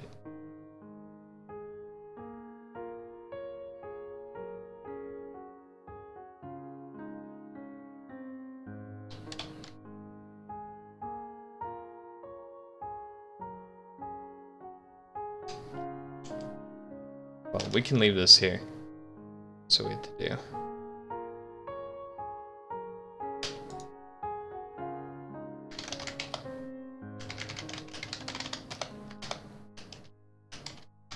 Well, this is what I'm trying to accomplish. I'm trying to break it down so I can debug it if I have to.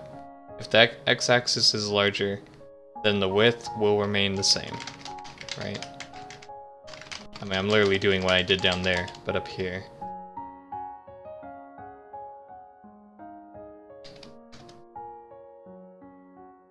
Otherwise, the width will be the height oh. Well, that would explain it. I'm not even doing that. The height multiplied by the aspect ratio, and this should be the width multiplied by the aspect ratio.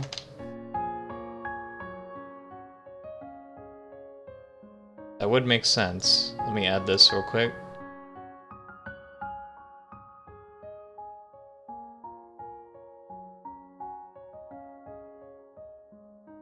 Those aren't the colors I used before, but it's fine.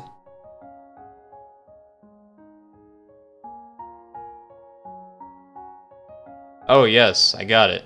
Alright. Yes, that's what we want. So, if I let go of shift, I can just move it like this. But when I hold shift, the aspect ratio gets stuck, no matter how I move the mouse. So, that is precisely what I was looking for.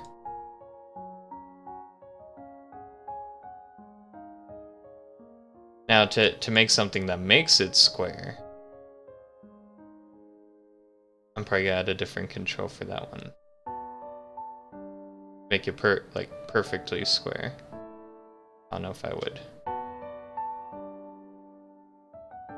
Not that it mattered that much, but...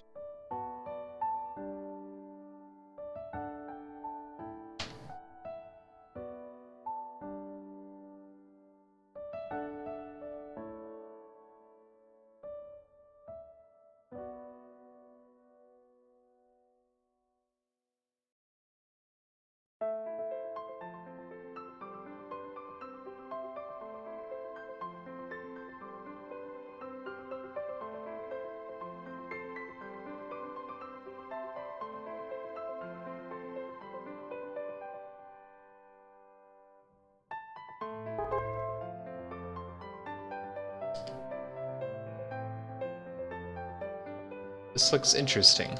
Indeed. This is a little off. I don't know why. Not what I wanted.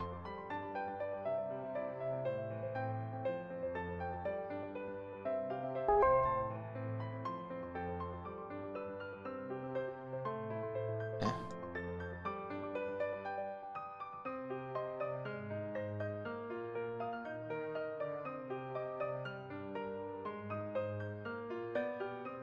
Oh, you know what? I should be able to do what you can do in OBS. If you select it, you can use the arrow key. Oh, that'd be so nice. I like that actually. Do that. Yeah, definitely. And it goes for anything with programming, really. If you find something out there you really like, at least in my opinion, I say try to make it. Don't just be a consumer. It's what makes you a better programmer. Trying to actually make stuff, not just use stuff. I want to actually do a couple of these, so I'm just gonna do this.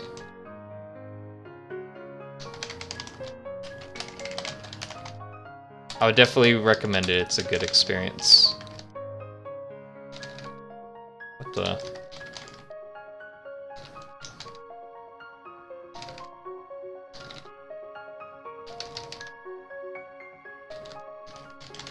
And the best part about making something is you get total customization over it.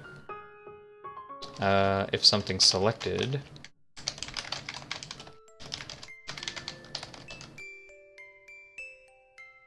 I think I just flipped that.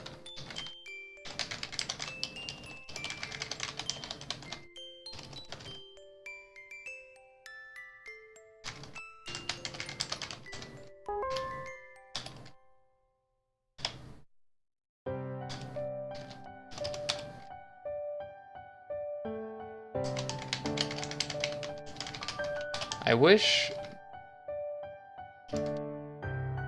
this allowed you to just set it like up by one. Well, actually it does. I just wish it was more direct. Anyway, what am I doing? I just did this twice in a row. Get x plus 1. Okay, not plus 1, plus 1 pixel over. What language are you guys using at your work? Well, I'm a network engineer. I don't do programming.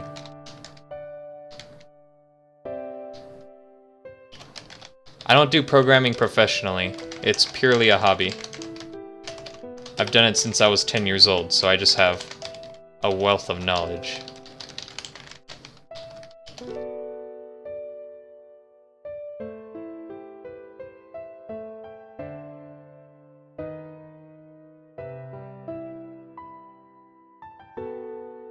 Let's get x.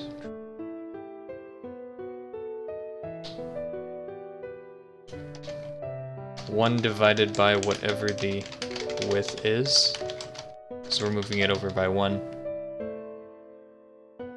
One theoretical pixel.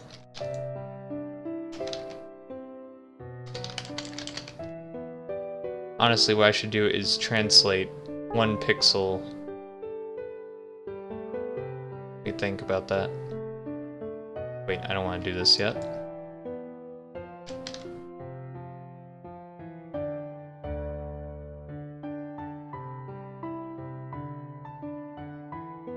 This does move it over by 1 pixel in percentage terms.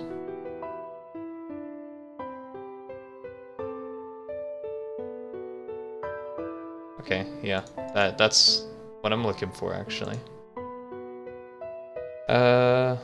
These need to be... wait. Oh yeah.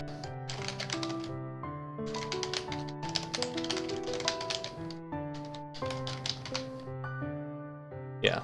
Anything you see me doing on stream is what I do all the time. Like, I don't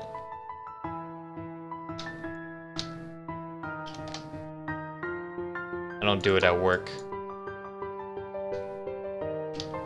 because my work doesn't involve programming.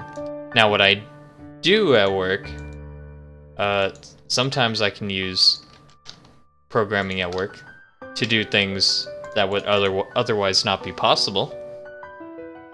So sometimes I use programming to enhance our ability to monitor the network or retrieve certain things from the network. Because we actually have Juniper switches throughout most of our network, which is Unix-based. And because it's Unix-based, we actually have access to the shell, and thus access to a lot of other cool things. Because you can basically do anything with Linux, so that's pretty awesome.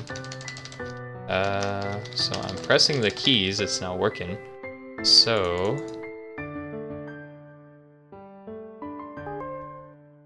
why? Are these... Oh, these are integers, I keep forgetting.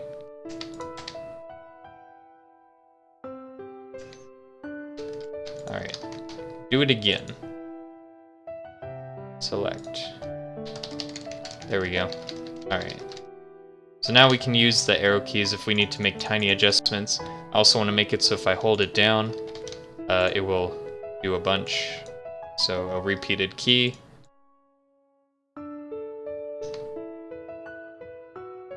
Yeah, you know, mostly automation things, I would say.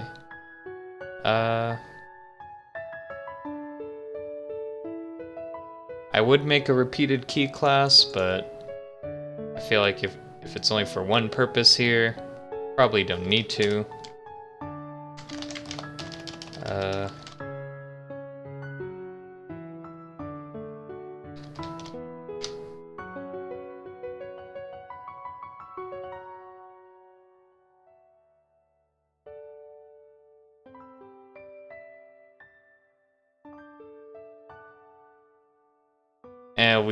We really should though.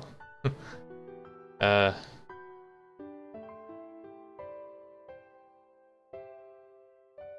repeated key class usually goes like this.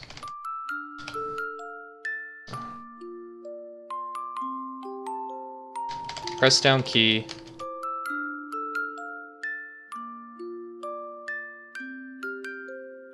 Schedule a task to occur later.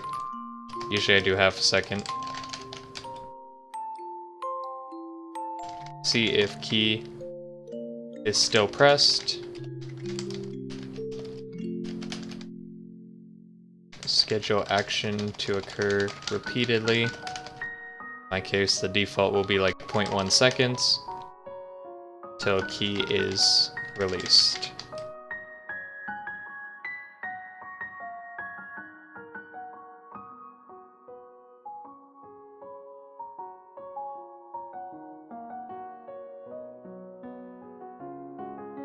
Repeated key.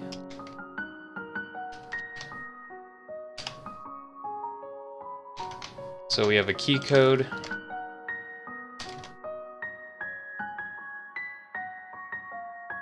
We have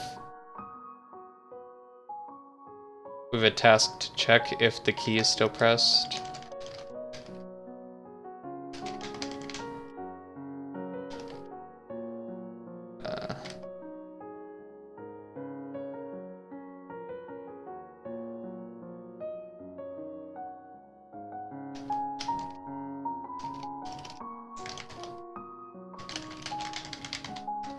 And we have an action that recurs repeatedly.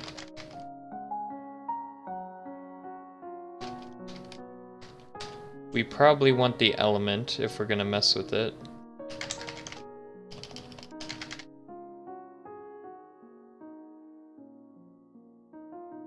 I'm just gonna call it element. Alright.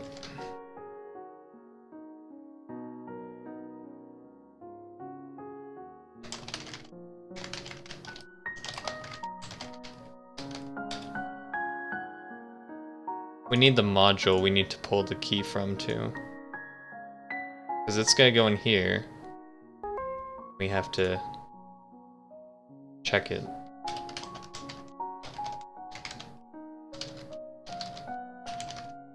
Controller module. Can't type.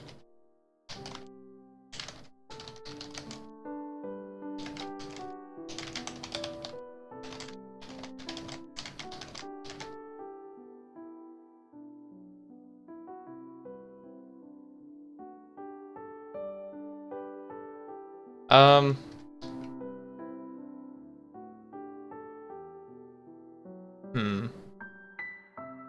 I would say Java is the current language I'm learning, so to speak. So usually whatever programming language I'm using is just like the flavor of the month as I learn all the features and capabilities of a language. And then I move on to another language and just program whatever I want in that for a little while. And I just jump around. So it's like the flavor of the month for me. Because I used to do stuff in C, C Sharp, PHP, you know, Bash, Shell.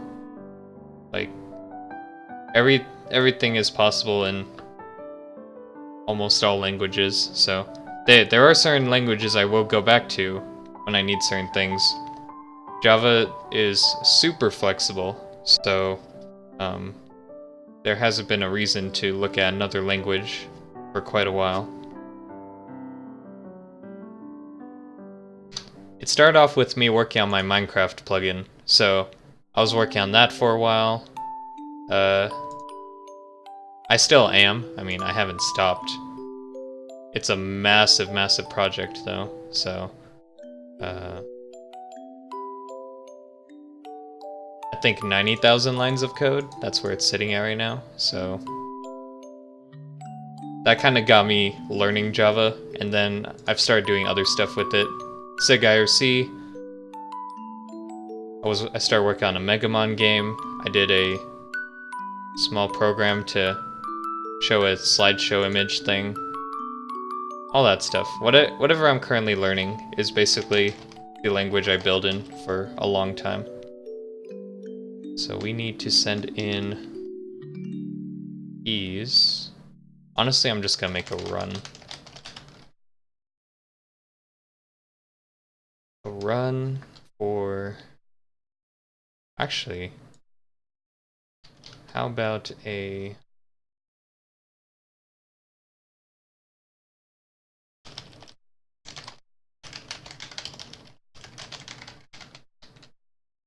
Is key pressed? Or set key pressed? I'm trying to think of how I want to structure this. Set key press.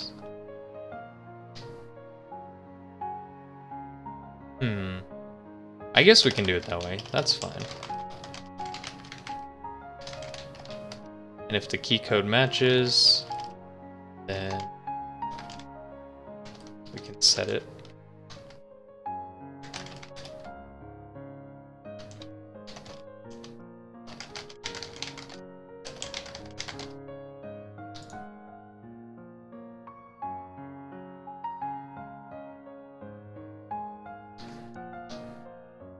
I need a list of all repeated keys I'm gonna use.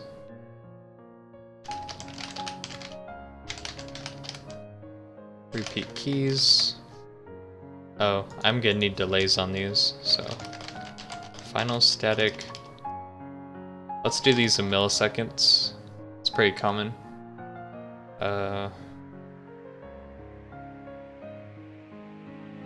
Hold delay. We said half a second, and repeat delay will be 1/10 of a second.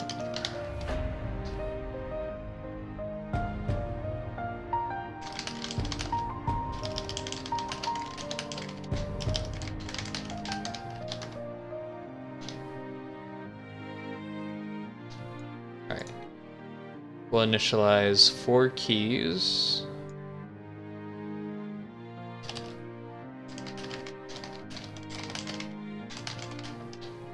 It will be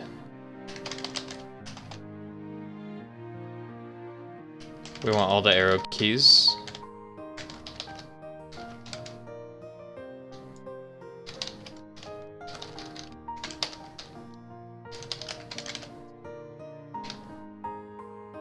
Okay, go down here. Every time we press a key, we'll iterate through our repeated keys.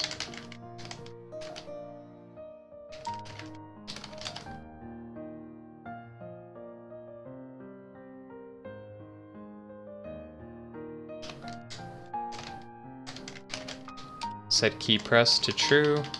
Wait a second, that's not right. If get key code is equal to our key code, then do it. Same for release.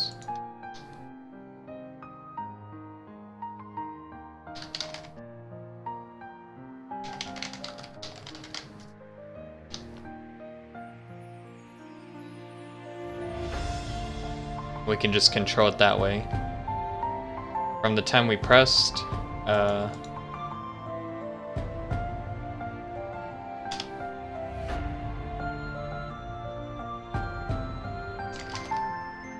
held down, starts off false. If we press it for the first time and it's not held down, we'll set it to true, and we'll check in on the key in 500 milliseconds. So we need a scheduled task. Runnable.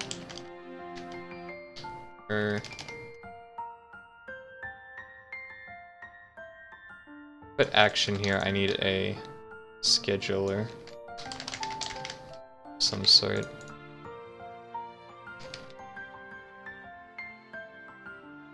These can be, well, this can be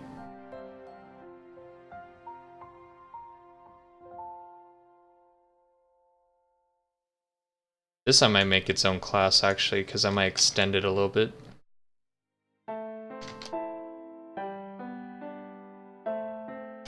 I'm gonna call it a scheduler. So what we want in here is to extend runnable, so we can hold some more data about it.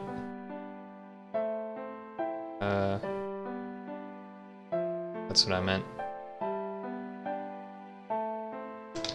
So when we create this class,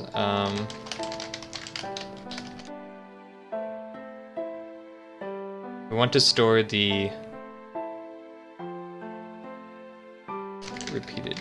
Well, yeah, we'll do it this way. Key. We'll just store it.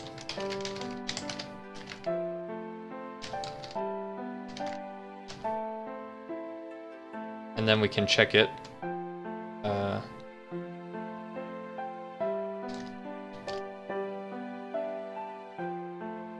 Public boolean set held.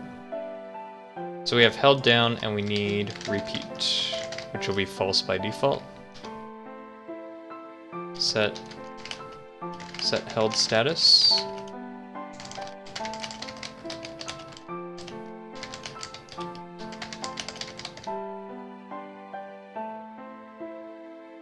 That does not return anything.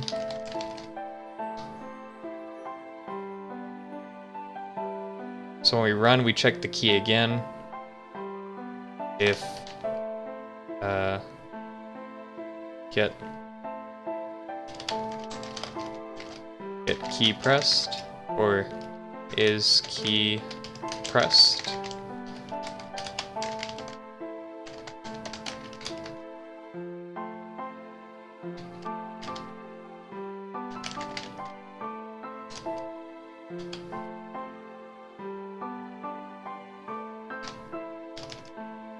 Well, let's say if it's not, we're gonna set the held status to false.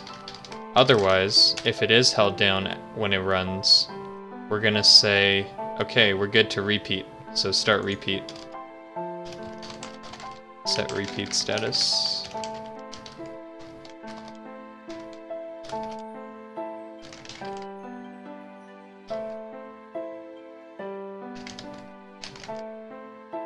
To true. If it's not held down becomes true. Run a scheduler.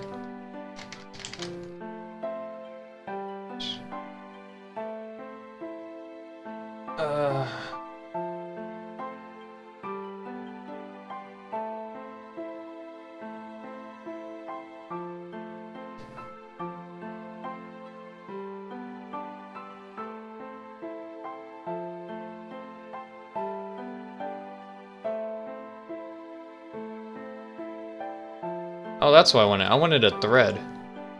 Gosh. Well, we need a runnable in the thread. Or I just run it, I think.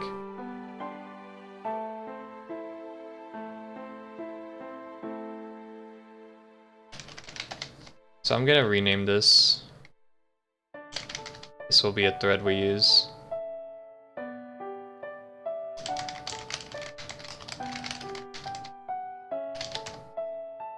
And the reason why I want that is so we can implement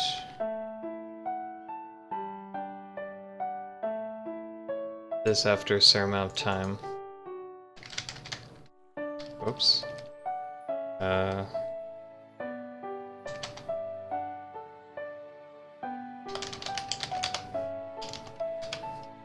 Yeah, we can just do that.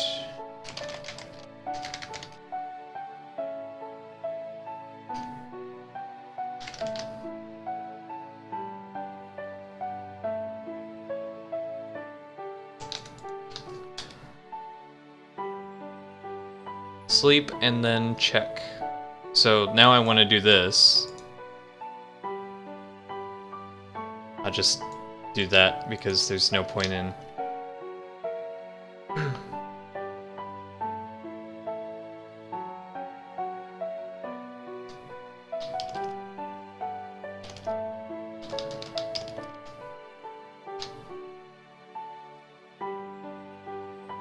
Alright. So if we are held down, repeat, then we'll do whatever action has over and over again. Action.run. So I didn't actually include anything in here yet, but I will.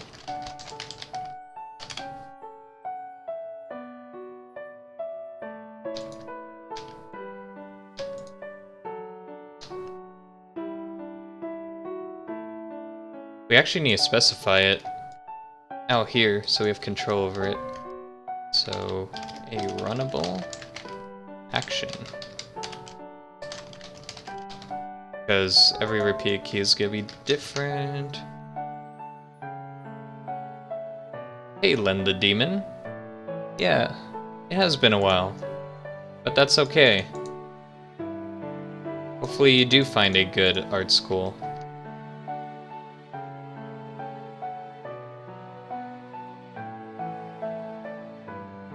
So run that. Oh, wait, this is set key pressed. So, what we will do...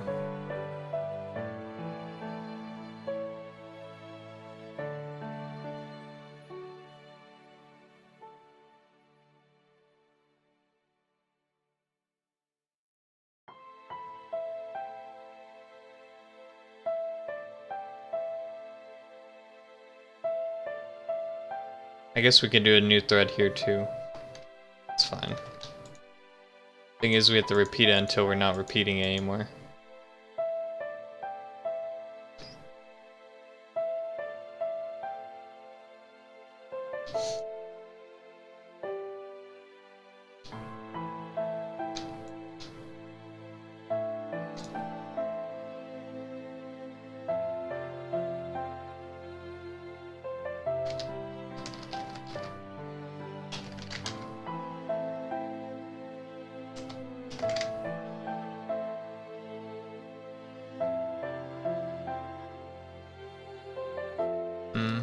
Oh yeah, you don't have to kill these anymore. It used to be that way, it's deprecated though. They don't want you doing that anymore.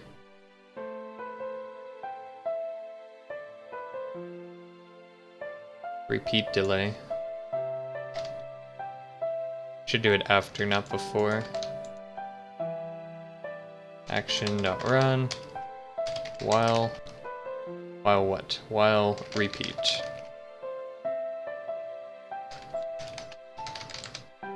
Okay. And then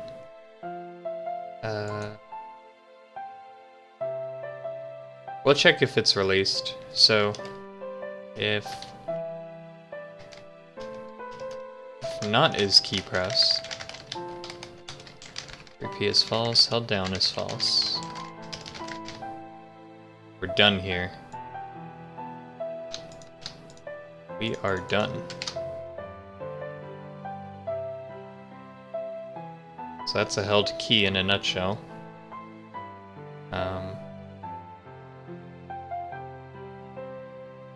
So I think that's it. That should just work. We need to set up an action though. Action being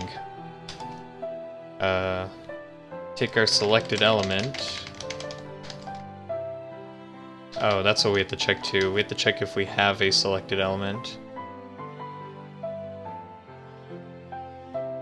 Never mind, we can do that in here.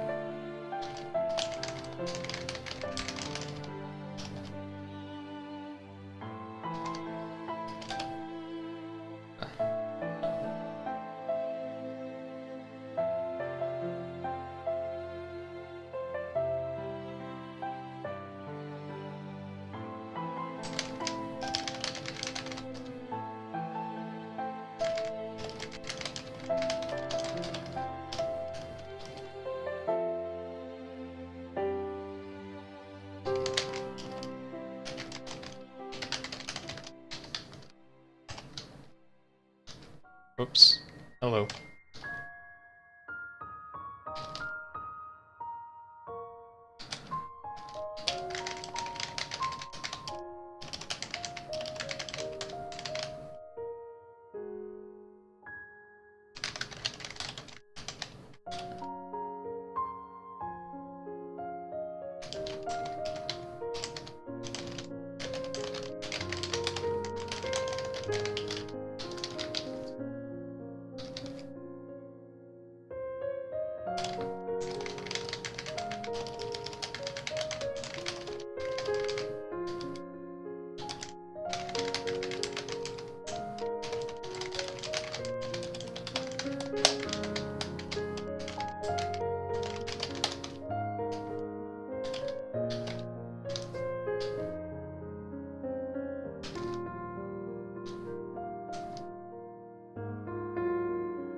I mess up something?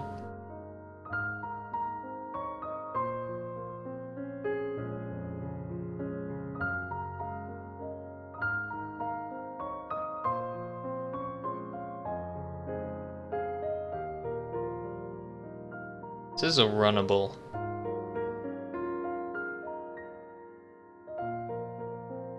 What in the world?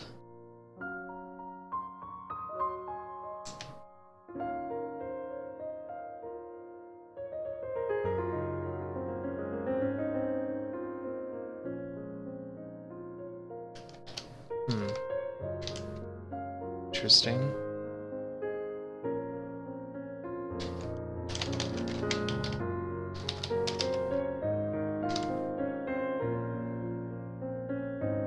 Okay.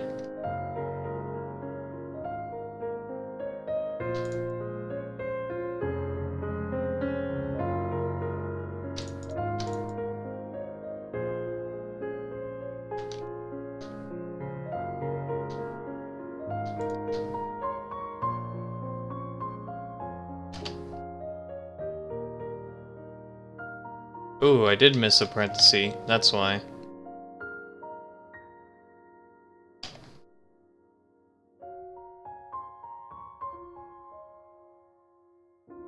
I like this better. Makes more sense to me. Or it should make more sense to me. I much prefer that. So, apparently I missed a parenthesis, so that kind of sucks.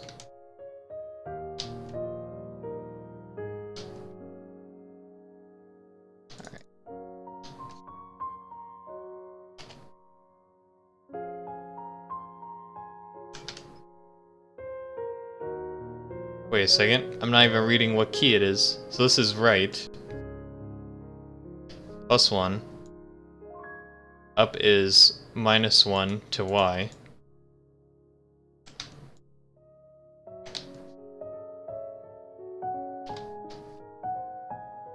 Left is -1 to x. And y, or down, is +1 to y.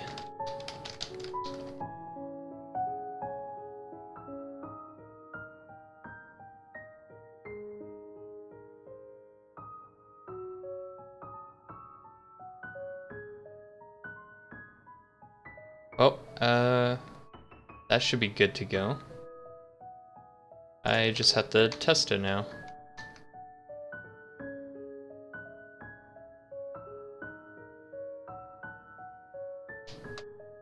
Well, works flawlessly, so looks like I accomplished what I wanted to. I really need to save that repeated key class somewhere. I've actually developed it like 3 or 4 times now, and I've deleted past projects that implemented them, so I really have to stop deleting that. Alright, well, this is good. I believe right now, though, you can make them go outside, so I need to add some bounds to this thing, because you're not supposed to be able to go outside. So, let's add some constraints. I already have a method for it.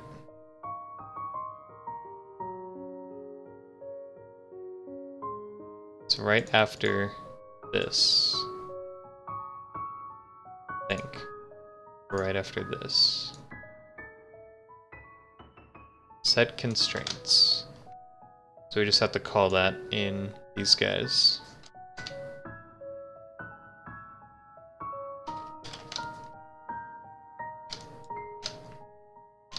Cool. Alrighty. That should just about do it.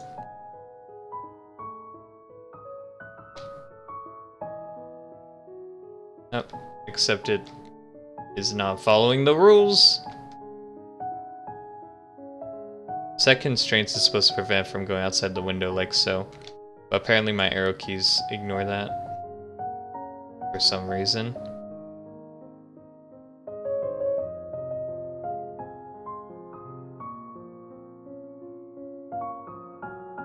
Let me think, why would that be the case?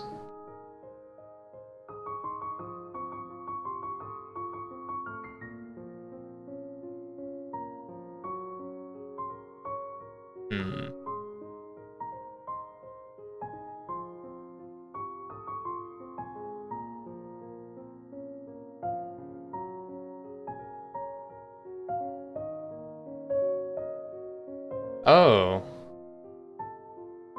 Wait. 0 is...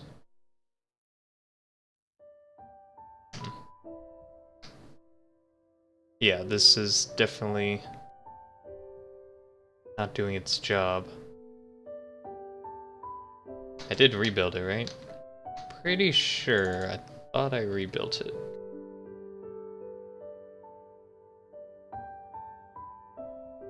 Yeah, it's definitely not working for some reason.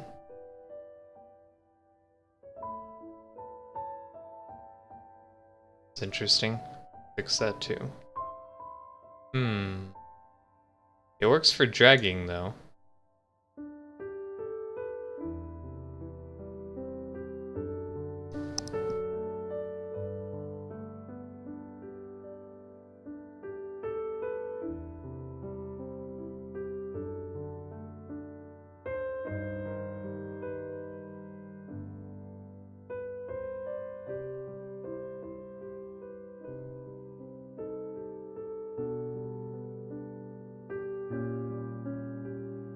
I mean, it's a very simple thing. It definitely works while dragging. So I don't see why it doesn't work here.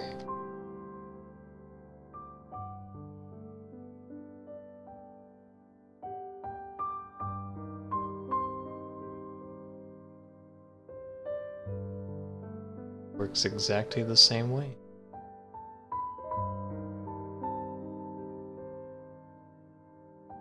Alright, let's see. Let's see what it says. There's no way. It's just completely ignoring this thing. Oh, well, it's not even doing it, surprisingly. Why?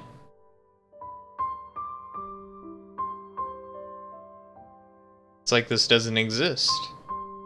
It just stops.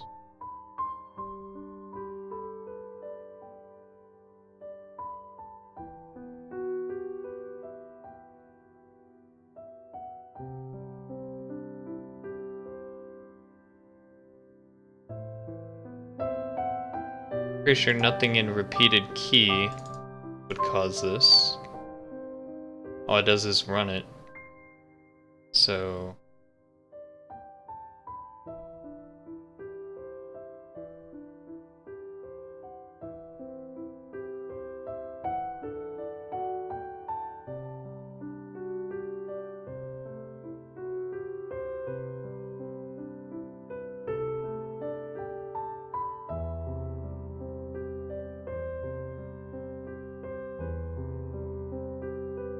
Something's going on here. See it acting when I do this, but not acting at all when I do left and right keys. Or any keys for that matter. It doesn't exist. But why? But why? It runs this perfectly.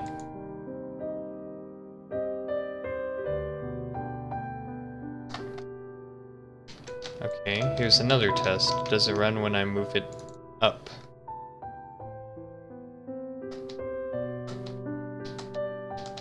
No, it doesn't. In fact,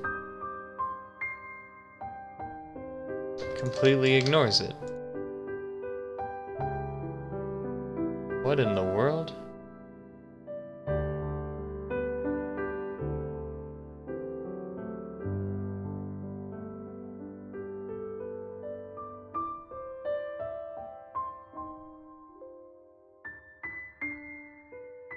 What in the world is happening?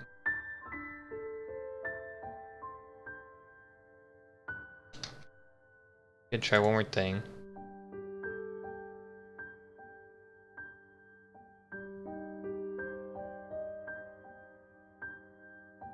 So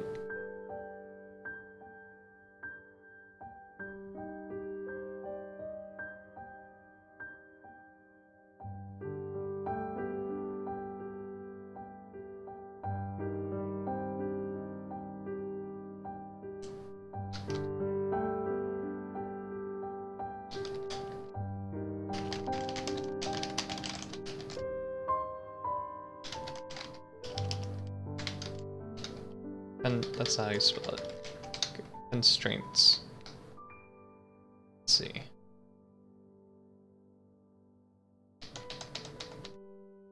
Am I running an old world?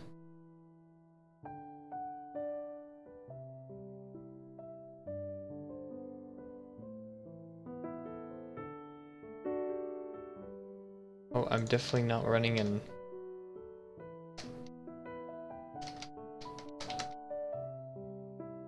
I'm so confused right now. Because technically this should be running, but it's not. Or if it is...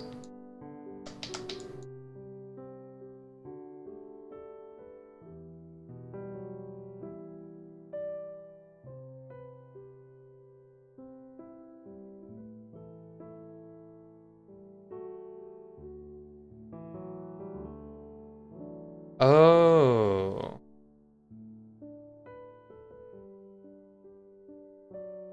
Wait. It's using... This is probably okay.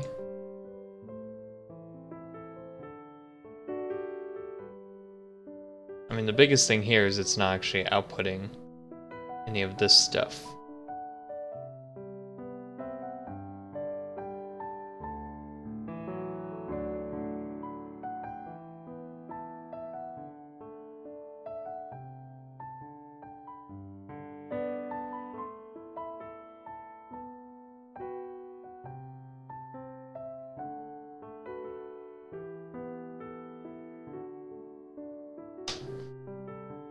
But that's probably because it's in another thread.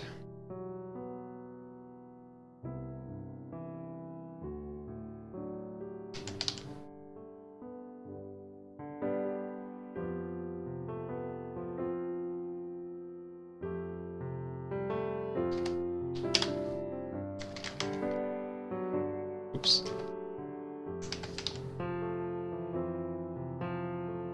I don't think that should matter, because I'm pretty sure I can prove it still outputs when we do it that way. Maybe not.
Oh, that's right, it's not even...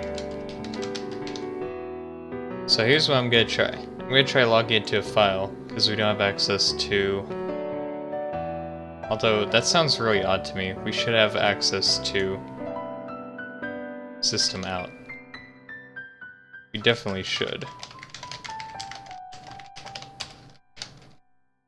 So to not have it is... oh. We can just do this, honestly.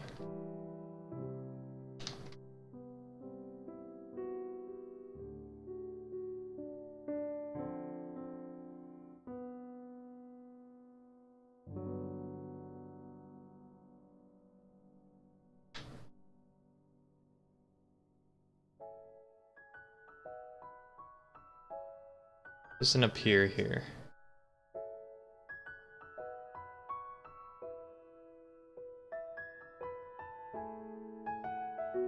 Wonder why though.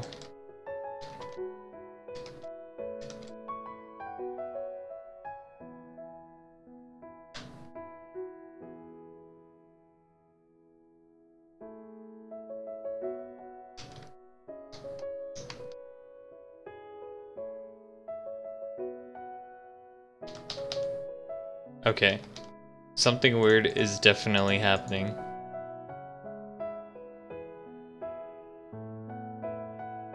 Something weird is definitely happening.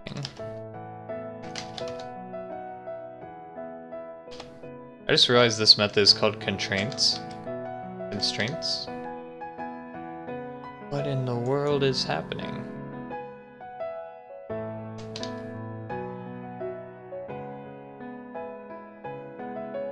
I'm gonna rebuild it from scratch.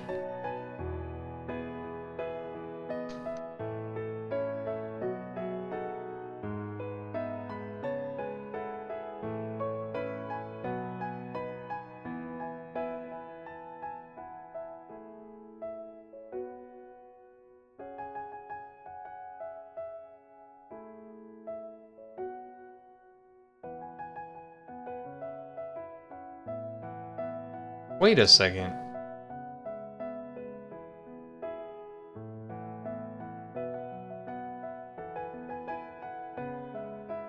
Oh.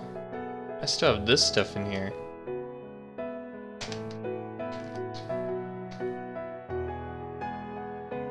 I still had that stuff in there. Of course now it doesn't do anything. Alright. So you're telling me that Java Swing properly handles multiple key presses? That's actually pretty dang awesome. That is amazing. Not gonna lie, that is phenomenal. Also, all this code is like really loaded when we can just do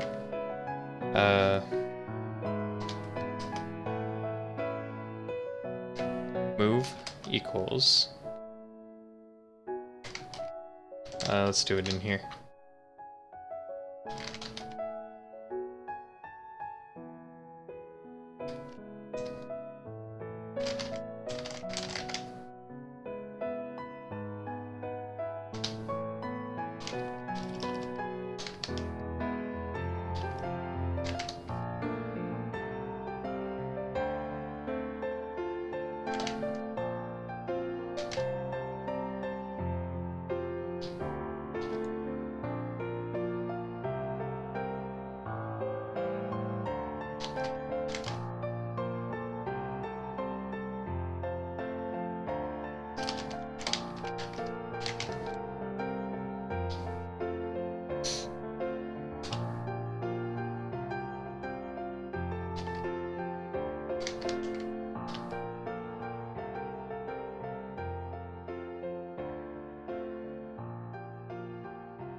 Oh wait, whoa, whoa, whoa, whoa.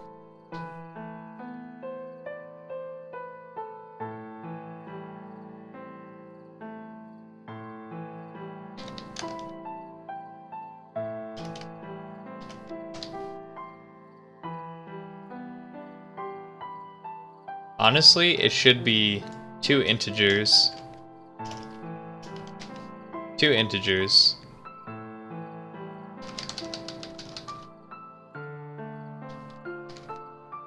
Let's do it that way.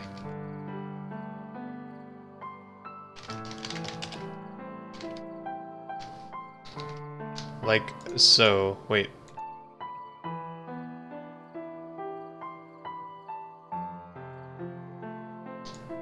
One being X and one being Y.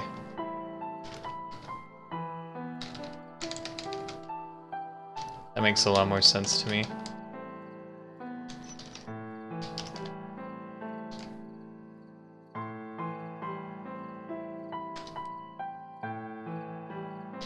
So then we can just add it.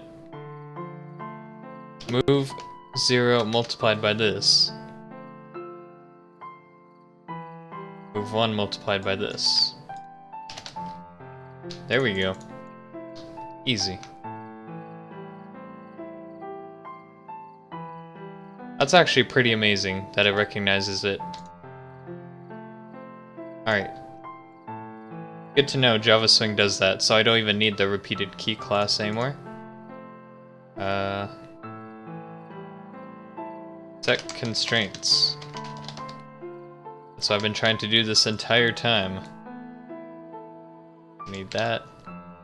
Don't need these.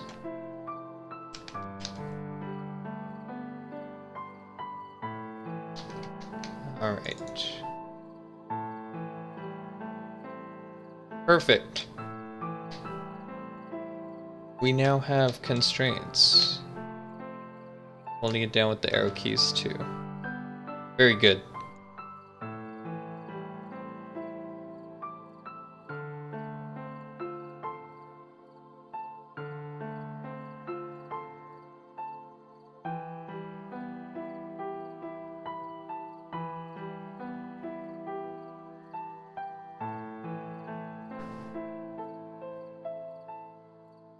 So the final thing I'm going to add before I consider this finished is a controller overlay. In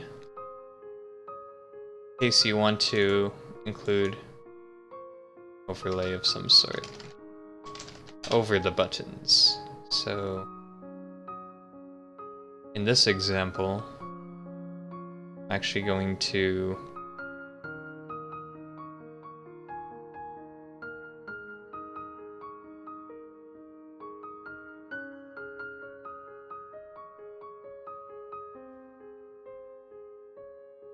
do one thing here.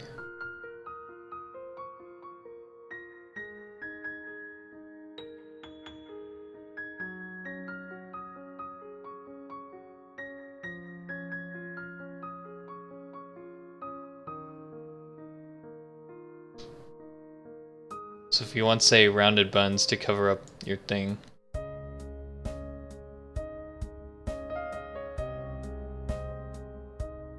take this, paste in a new layer, get rid of this layer, outline these.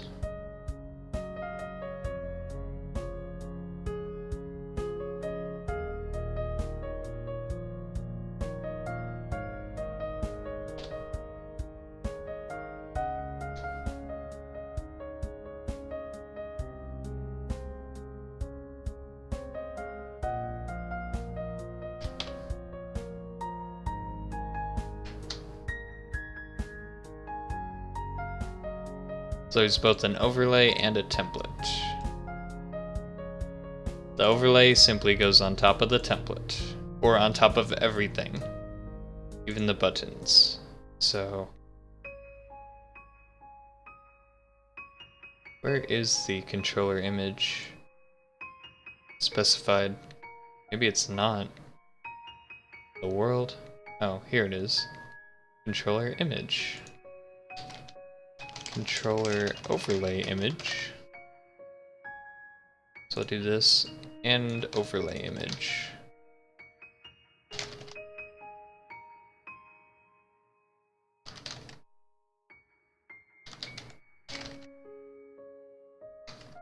We'll assume they're the same size, because if they're not, we're gonna have problems.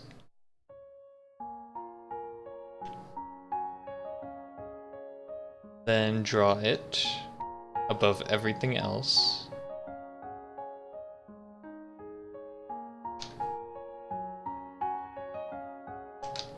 Honestly, we don't do any of these unless we have another controller detected. Let's make it so if we don't detect a controller, it'll display something like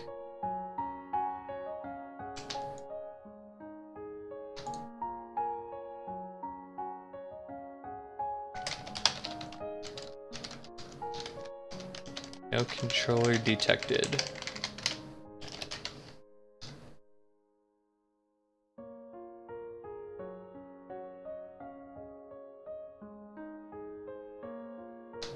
Draw this image on top of everything else.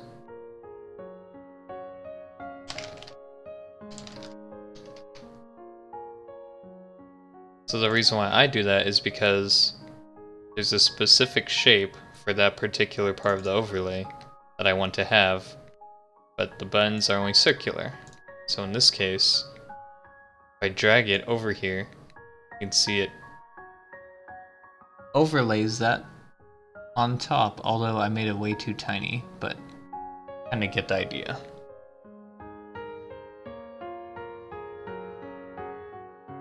So I'm gonna move it real quick so it's in there. There we go. So the overlay is inside of there, so it conforms to that shape. I'm gonna make a similar button right here.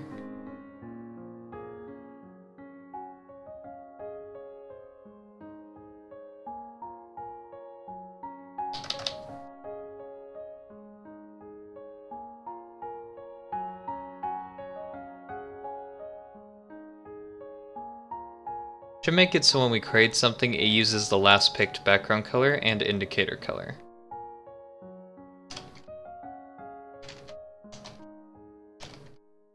Oh wait.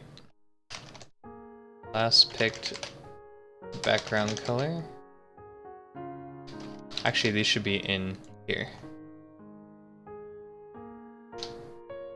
Last picked back color. Last picked indicator color. And because they're static, we'll be able to set them if we ever change them.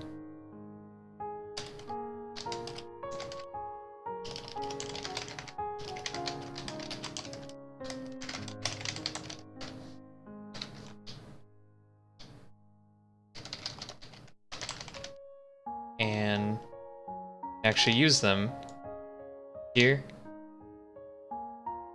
here. And we'll set them at the beginning to be black and white by default. Just like these two are.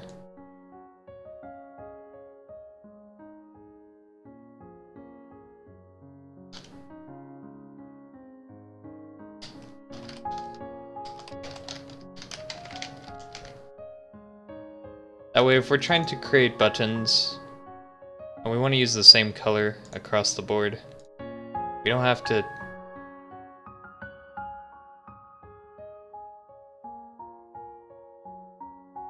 select it every single time. So if I select this dark blue, I push add similar, I want it to be here instead. And also make this blue, it will be set to that by default. Wait, this isn't the right blue. How to pick this color? What? Background? Hello? Uh-oh. Hold on. Default color is what I'm using.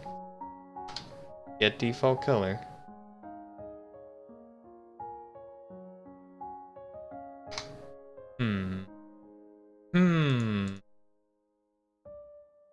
Something's not right here.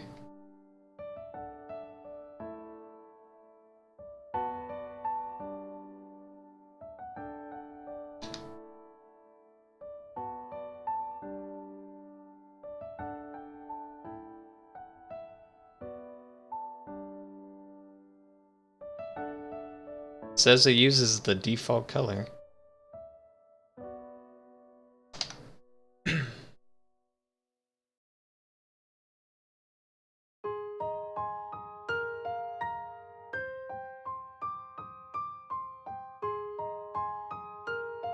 And it's static, so it shouldn't be reset every time one is created.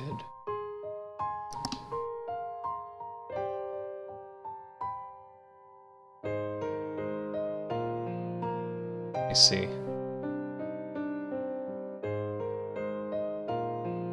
God.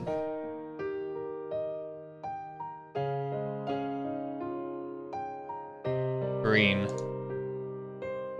Add new button. Oh, this isn't for an axis. This is for a... Yeah. This is for a button. Oops. That's why we're having issues.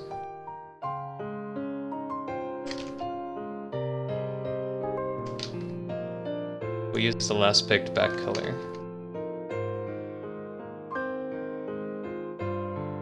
Hey, thanks for hanging out, Anonymous. Glad you stopped by. Hope to see you again.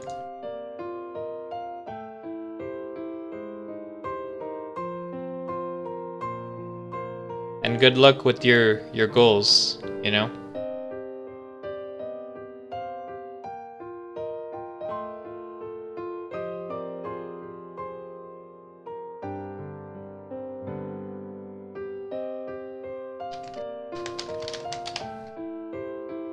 Yeah. Oh wait. That's not what we're looking for. We're looking for... Here we go. Get background color. We'll use control configuration windows, last background color.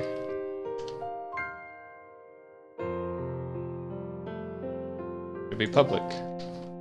Last picked background color.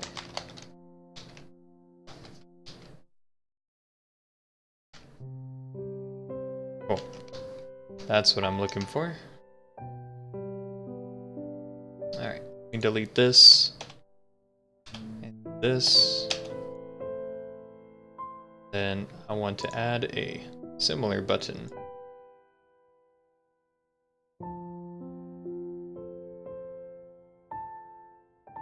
Going to be yellow.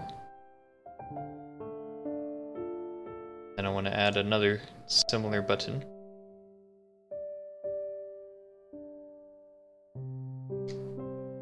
Wait, I forgot to change it once we click one. So set background, get background color, and then control configuration window. Back color equals color. There. Now, if I were to do that one more time,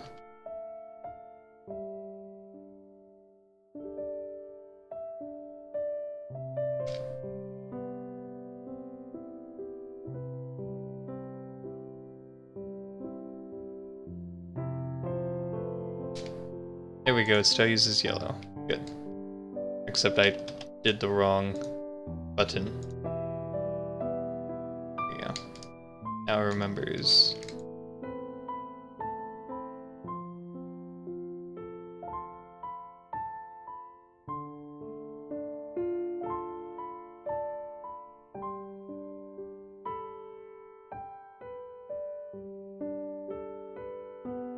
Honestly, I think I'm gonna do that with everything.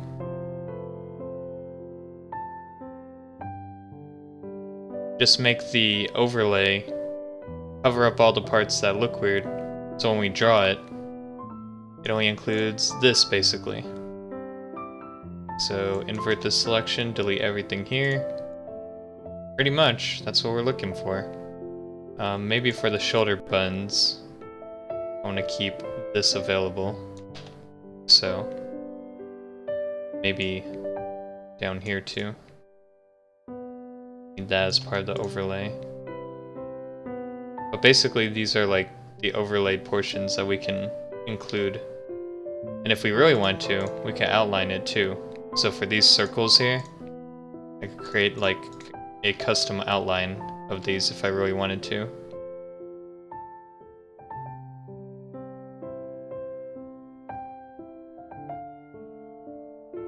I kind of wanted that middle part back in there. Let's see. New here. Right.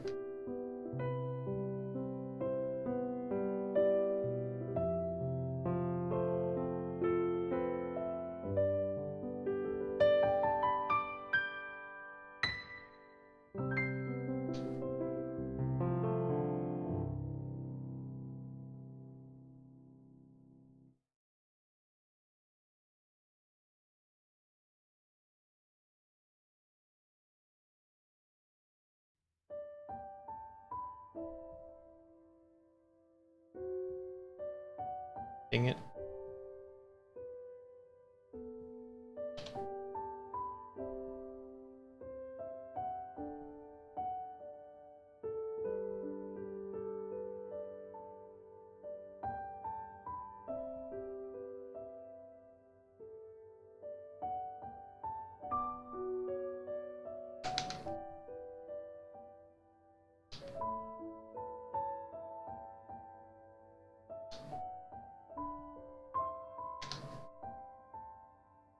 So that's what I would want my overlay to look like, essentially.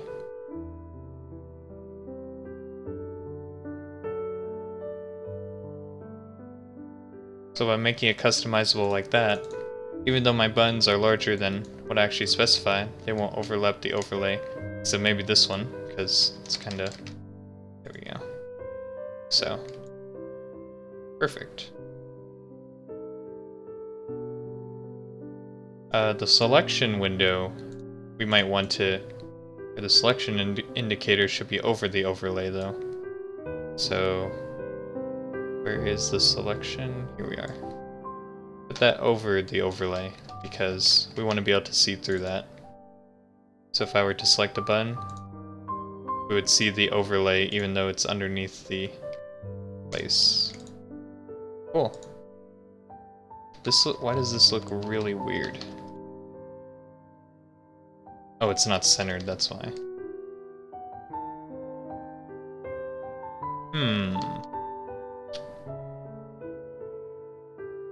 I feel like we might not want that to be part of the overlay. Possibly. Because the indicator is not over the...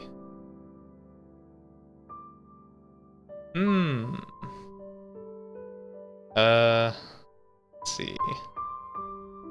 How can we fix this?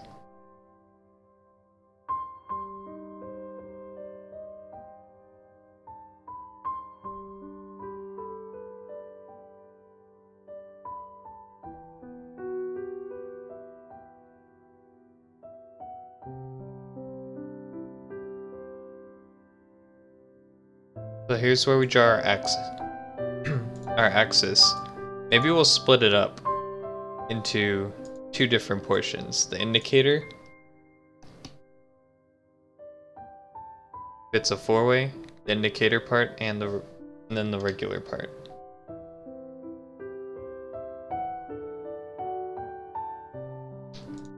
Get axis indicator display.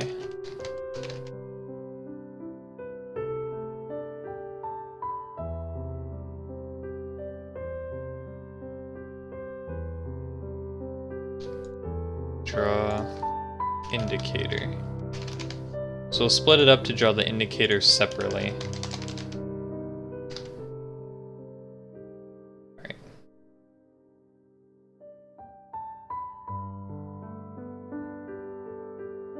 So we'll draw without the indicator. This part's only the indicator. So draw indicator.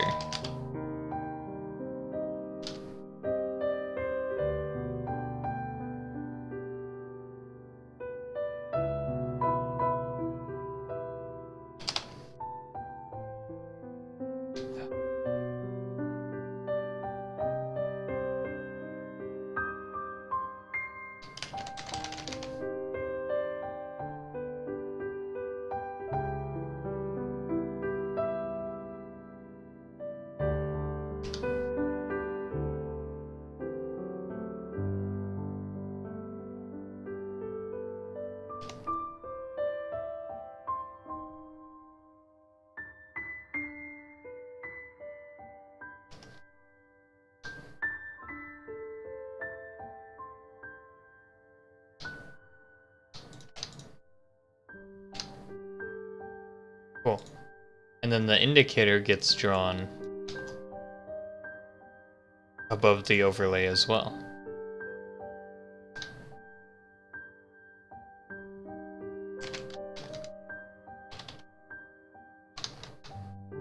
Alright. There we go. Something like that.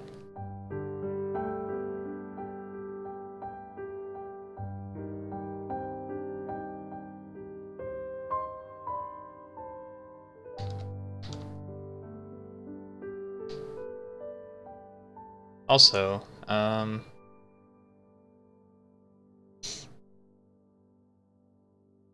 circle doesn't look right, like on the overlay. It looks off a little. I can imagine that's because I didn't cut it correctly or something. Let's see.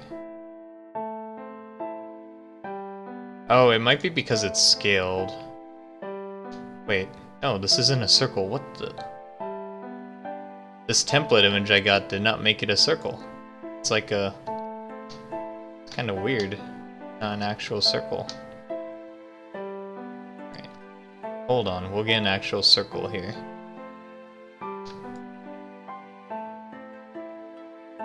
How about that?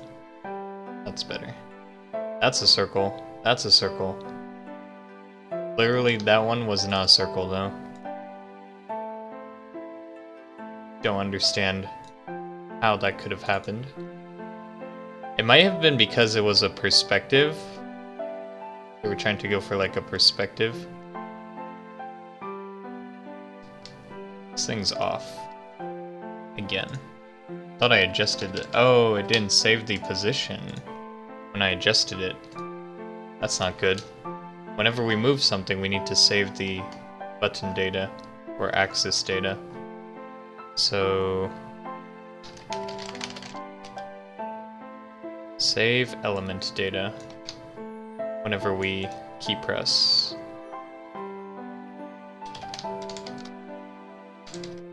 Never forget.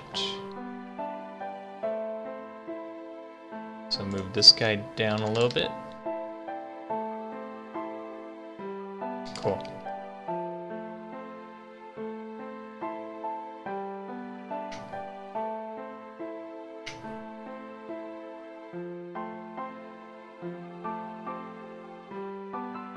Alright.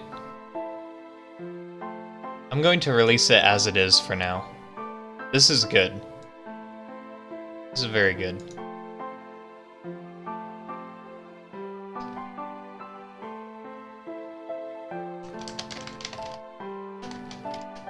Completed implementation of controller module.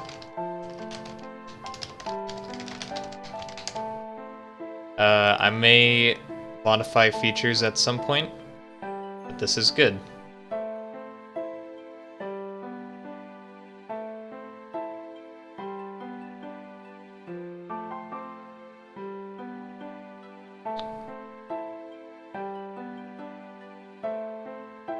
I'm gonna go to master and merge it with dev.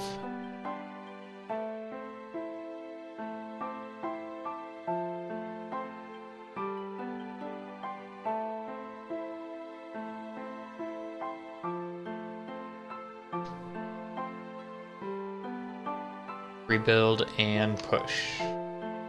Oh, you know what? Before I push it, I think there are a couple files we have to add to our list. Let's see. For the controller module, what are we adding? We're adding a folder. So I should have that created somewhere down here. If it doesn't exist, we have to make it.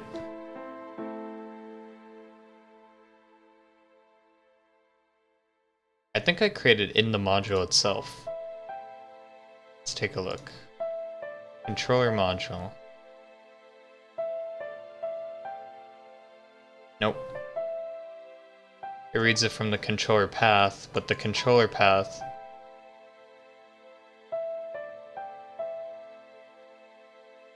yeah, there's nothing. We don't have anything that makes this yet. So update directory.make directories. We want to make our controller dir equal to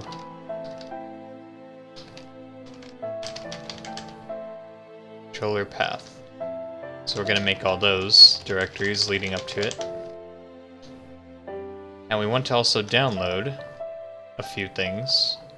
We want to download a controller template to there.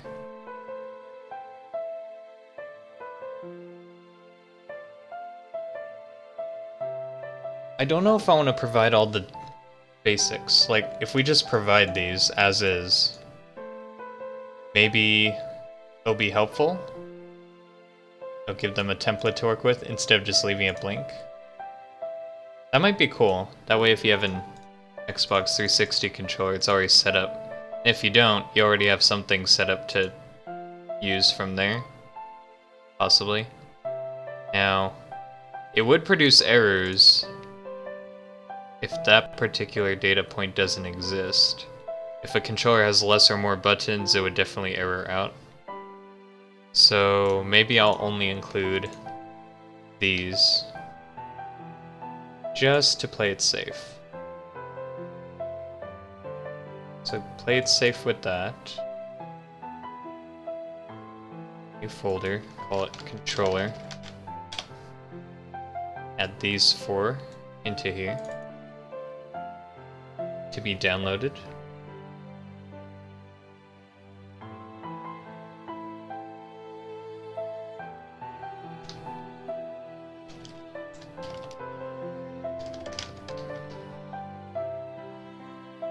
Gotta make sure I get the names perfectly here.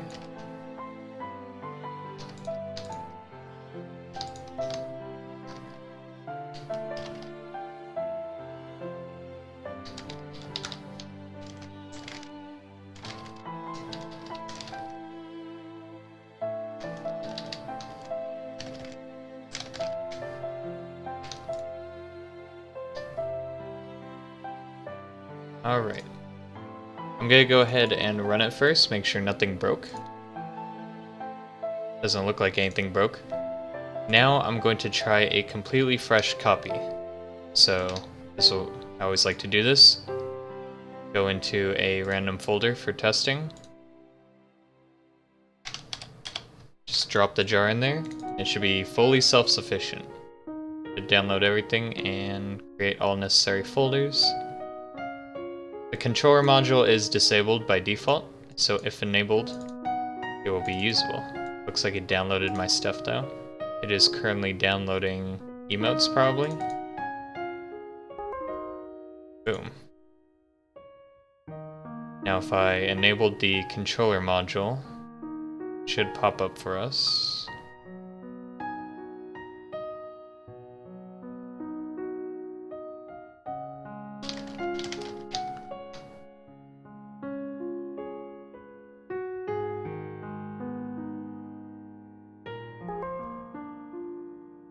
Or it doesn't. Where's the controller module? Hello?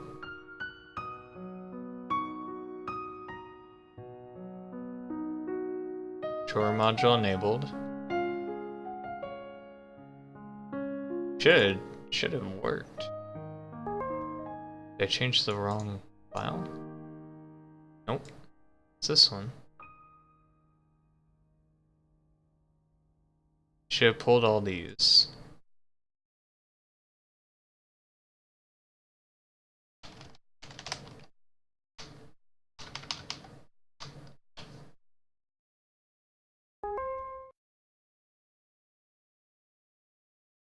Where is it?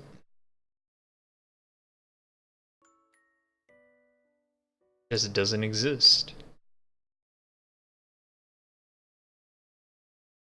Maybe it doesn't get set. Did I forget to set it? Controller module enabled.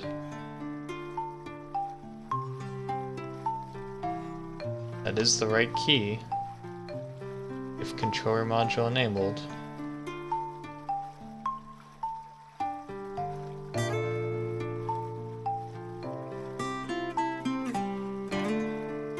Where is it? Or why isn't it created?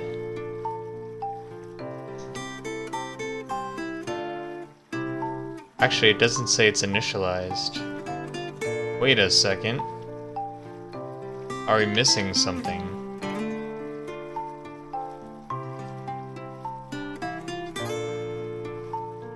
Am I missing something?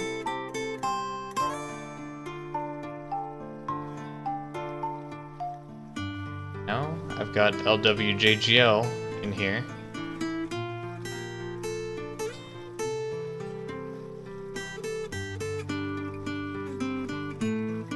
It should have said one of these two if the controller module was enabled. So the fact it didn't is telling me it's not enabled, or it's not detecting it's enabled, for one reason or another. Don't know why yet.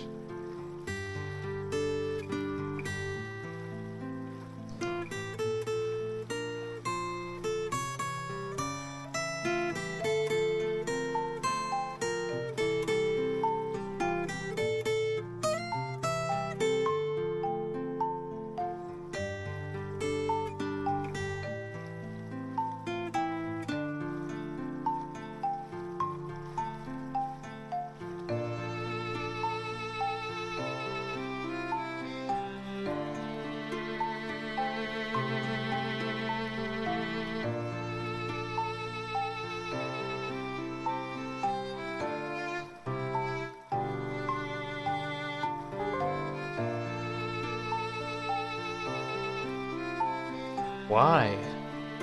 Why doesn't it work? What's different?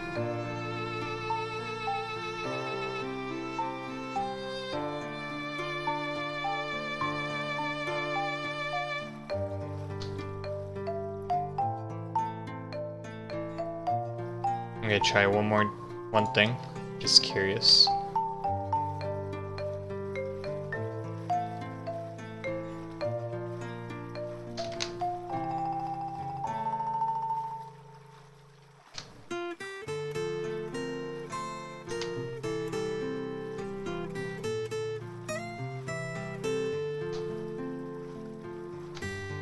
Wait, what did I just do? Just went copy, paste it in here, right? Pretty sure just did that. Run this. No, it has nothing to do with this.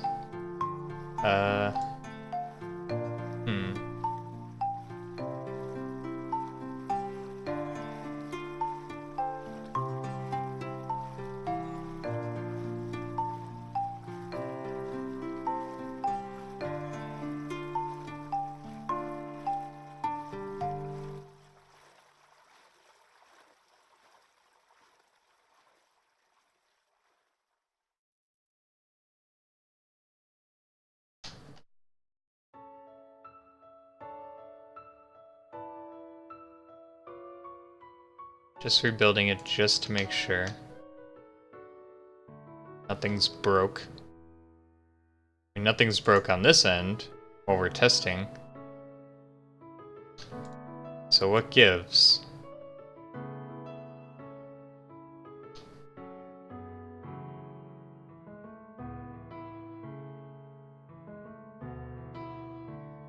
Oh, wait, now it appeared. Did I just screw up?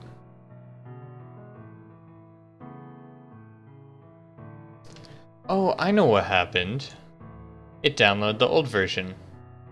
Because I had automatically update program. That's why. I have to remember that. It automatically will pull the old version of the program. Well, I feel a little silly now. Okay, here it is.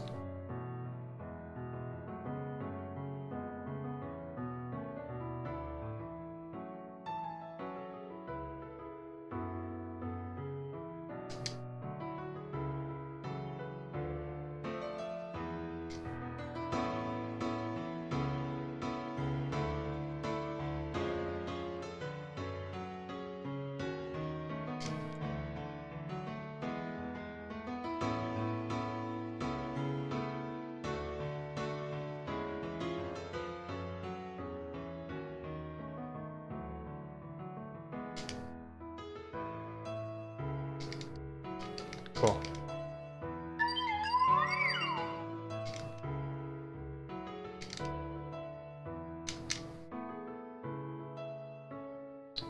Alright, so that's good to go then.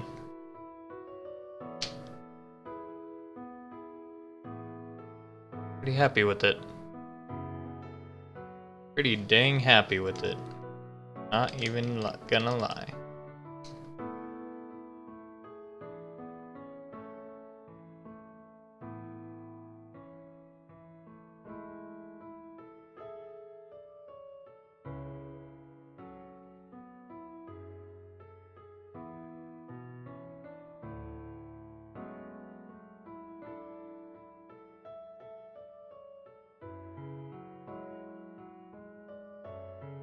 Oh, now I have to draw the... I forgot about that.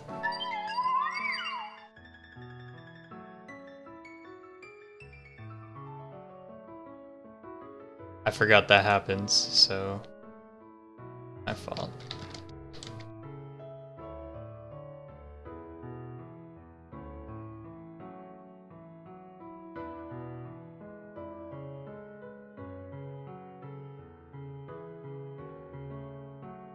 So the config window, I separate the indicator and the main axis. So when we draw it, we have to draw both. So here's get axis display and get axis indicator display. There we go. So check up on that real quick. Yep, it's back. It's back. Alright, sweet.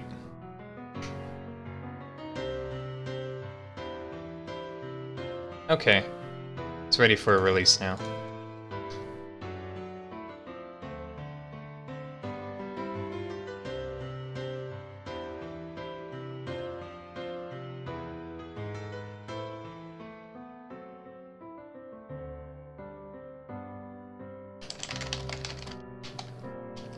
Merge with dev branch.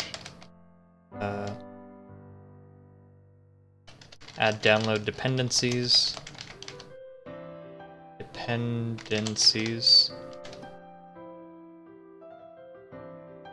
So if I just use this straight from the thing. Added download dependencies, fixed axis indicator not being drawn in preview window. Done. Boom, done. I'm gonna merge it with merge master with dev as well, because a couple of changes there. Important changes. But it's finally released. Check out. Wait. Push. Sure. Okay. I don't know why it wanted me to do that. Can I check it out, please? Yes. Merge. Boom. Push. Now I can push it.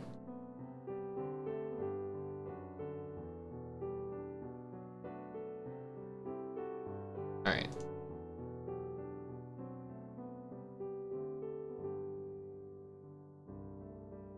Oh. All done. So, I'm gonna restart my main program, get it downloaded, and go there. So, close this. Open it back up.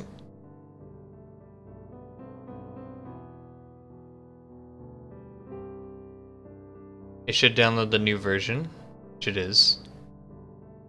Then just have to restart it. Now we now have access to the controller module. It's not available here yet, but it will be if I were to go in and actually turn it on. This card. Close. Close everything.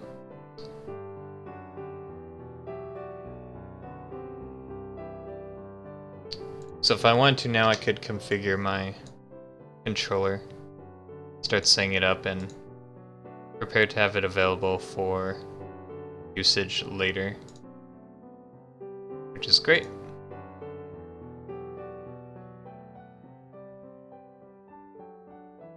Yes. Just Lulu things.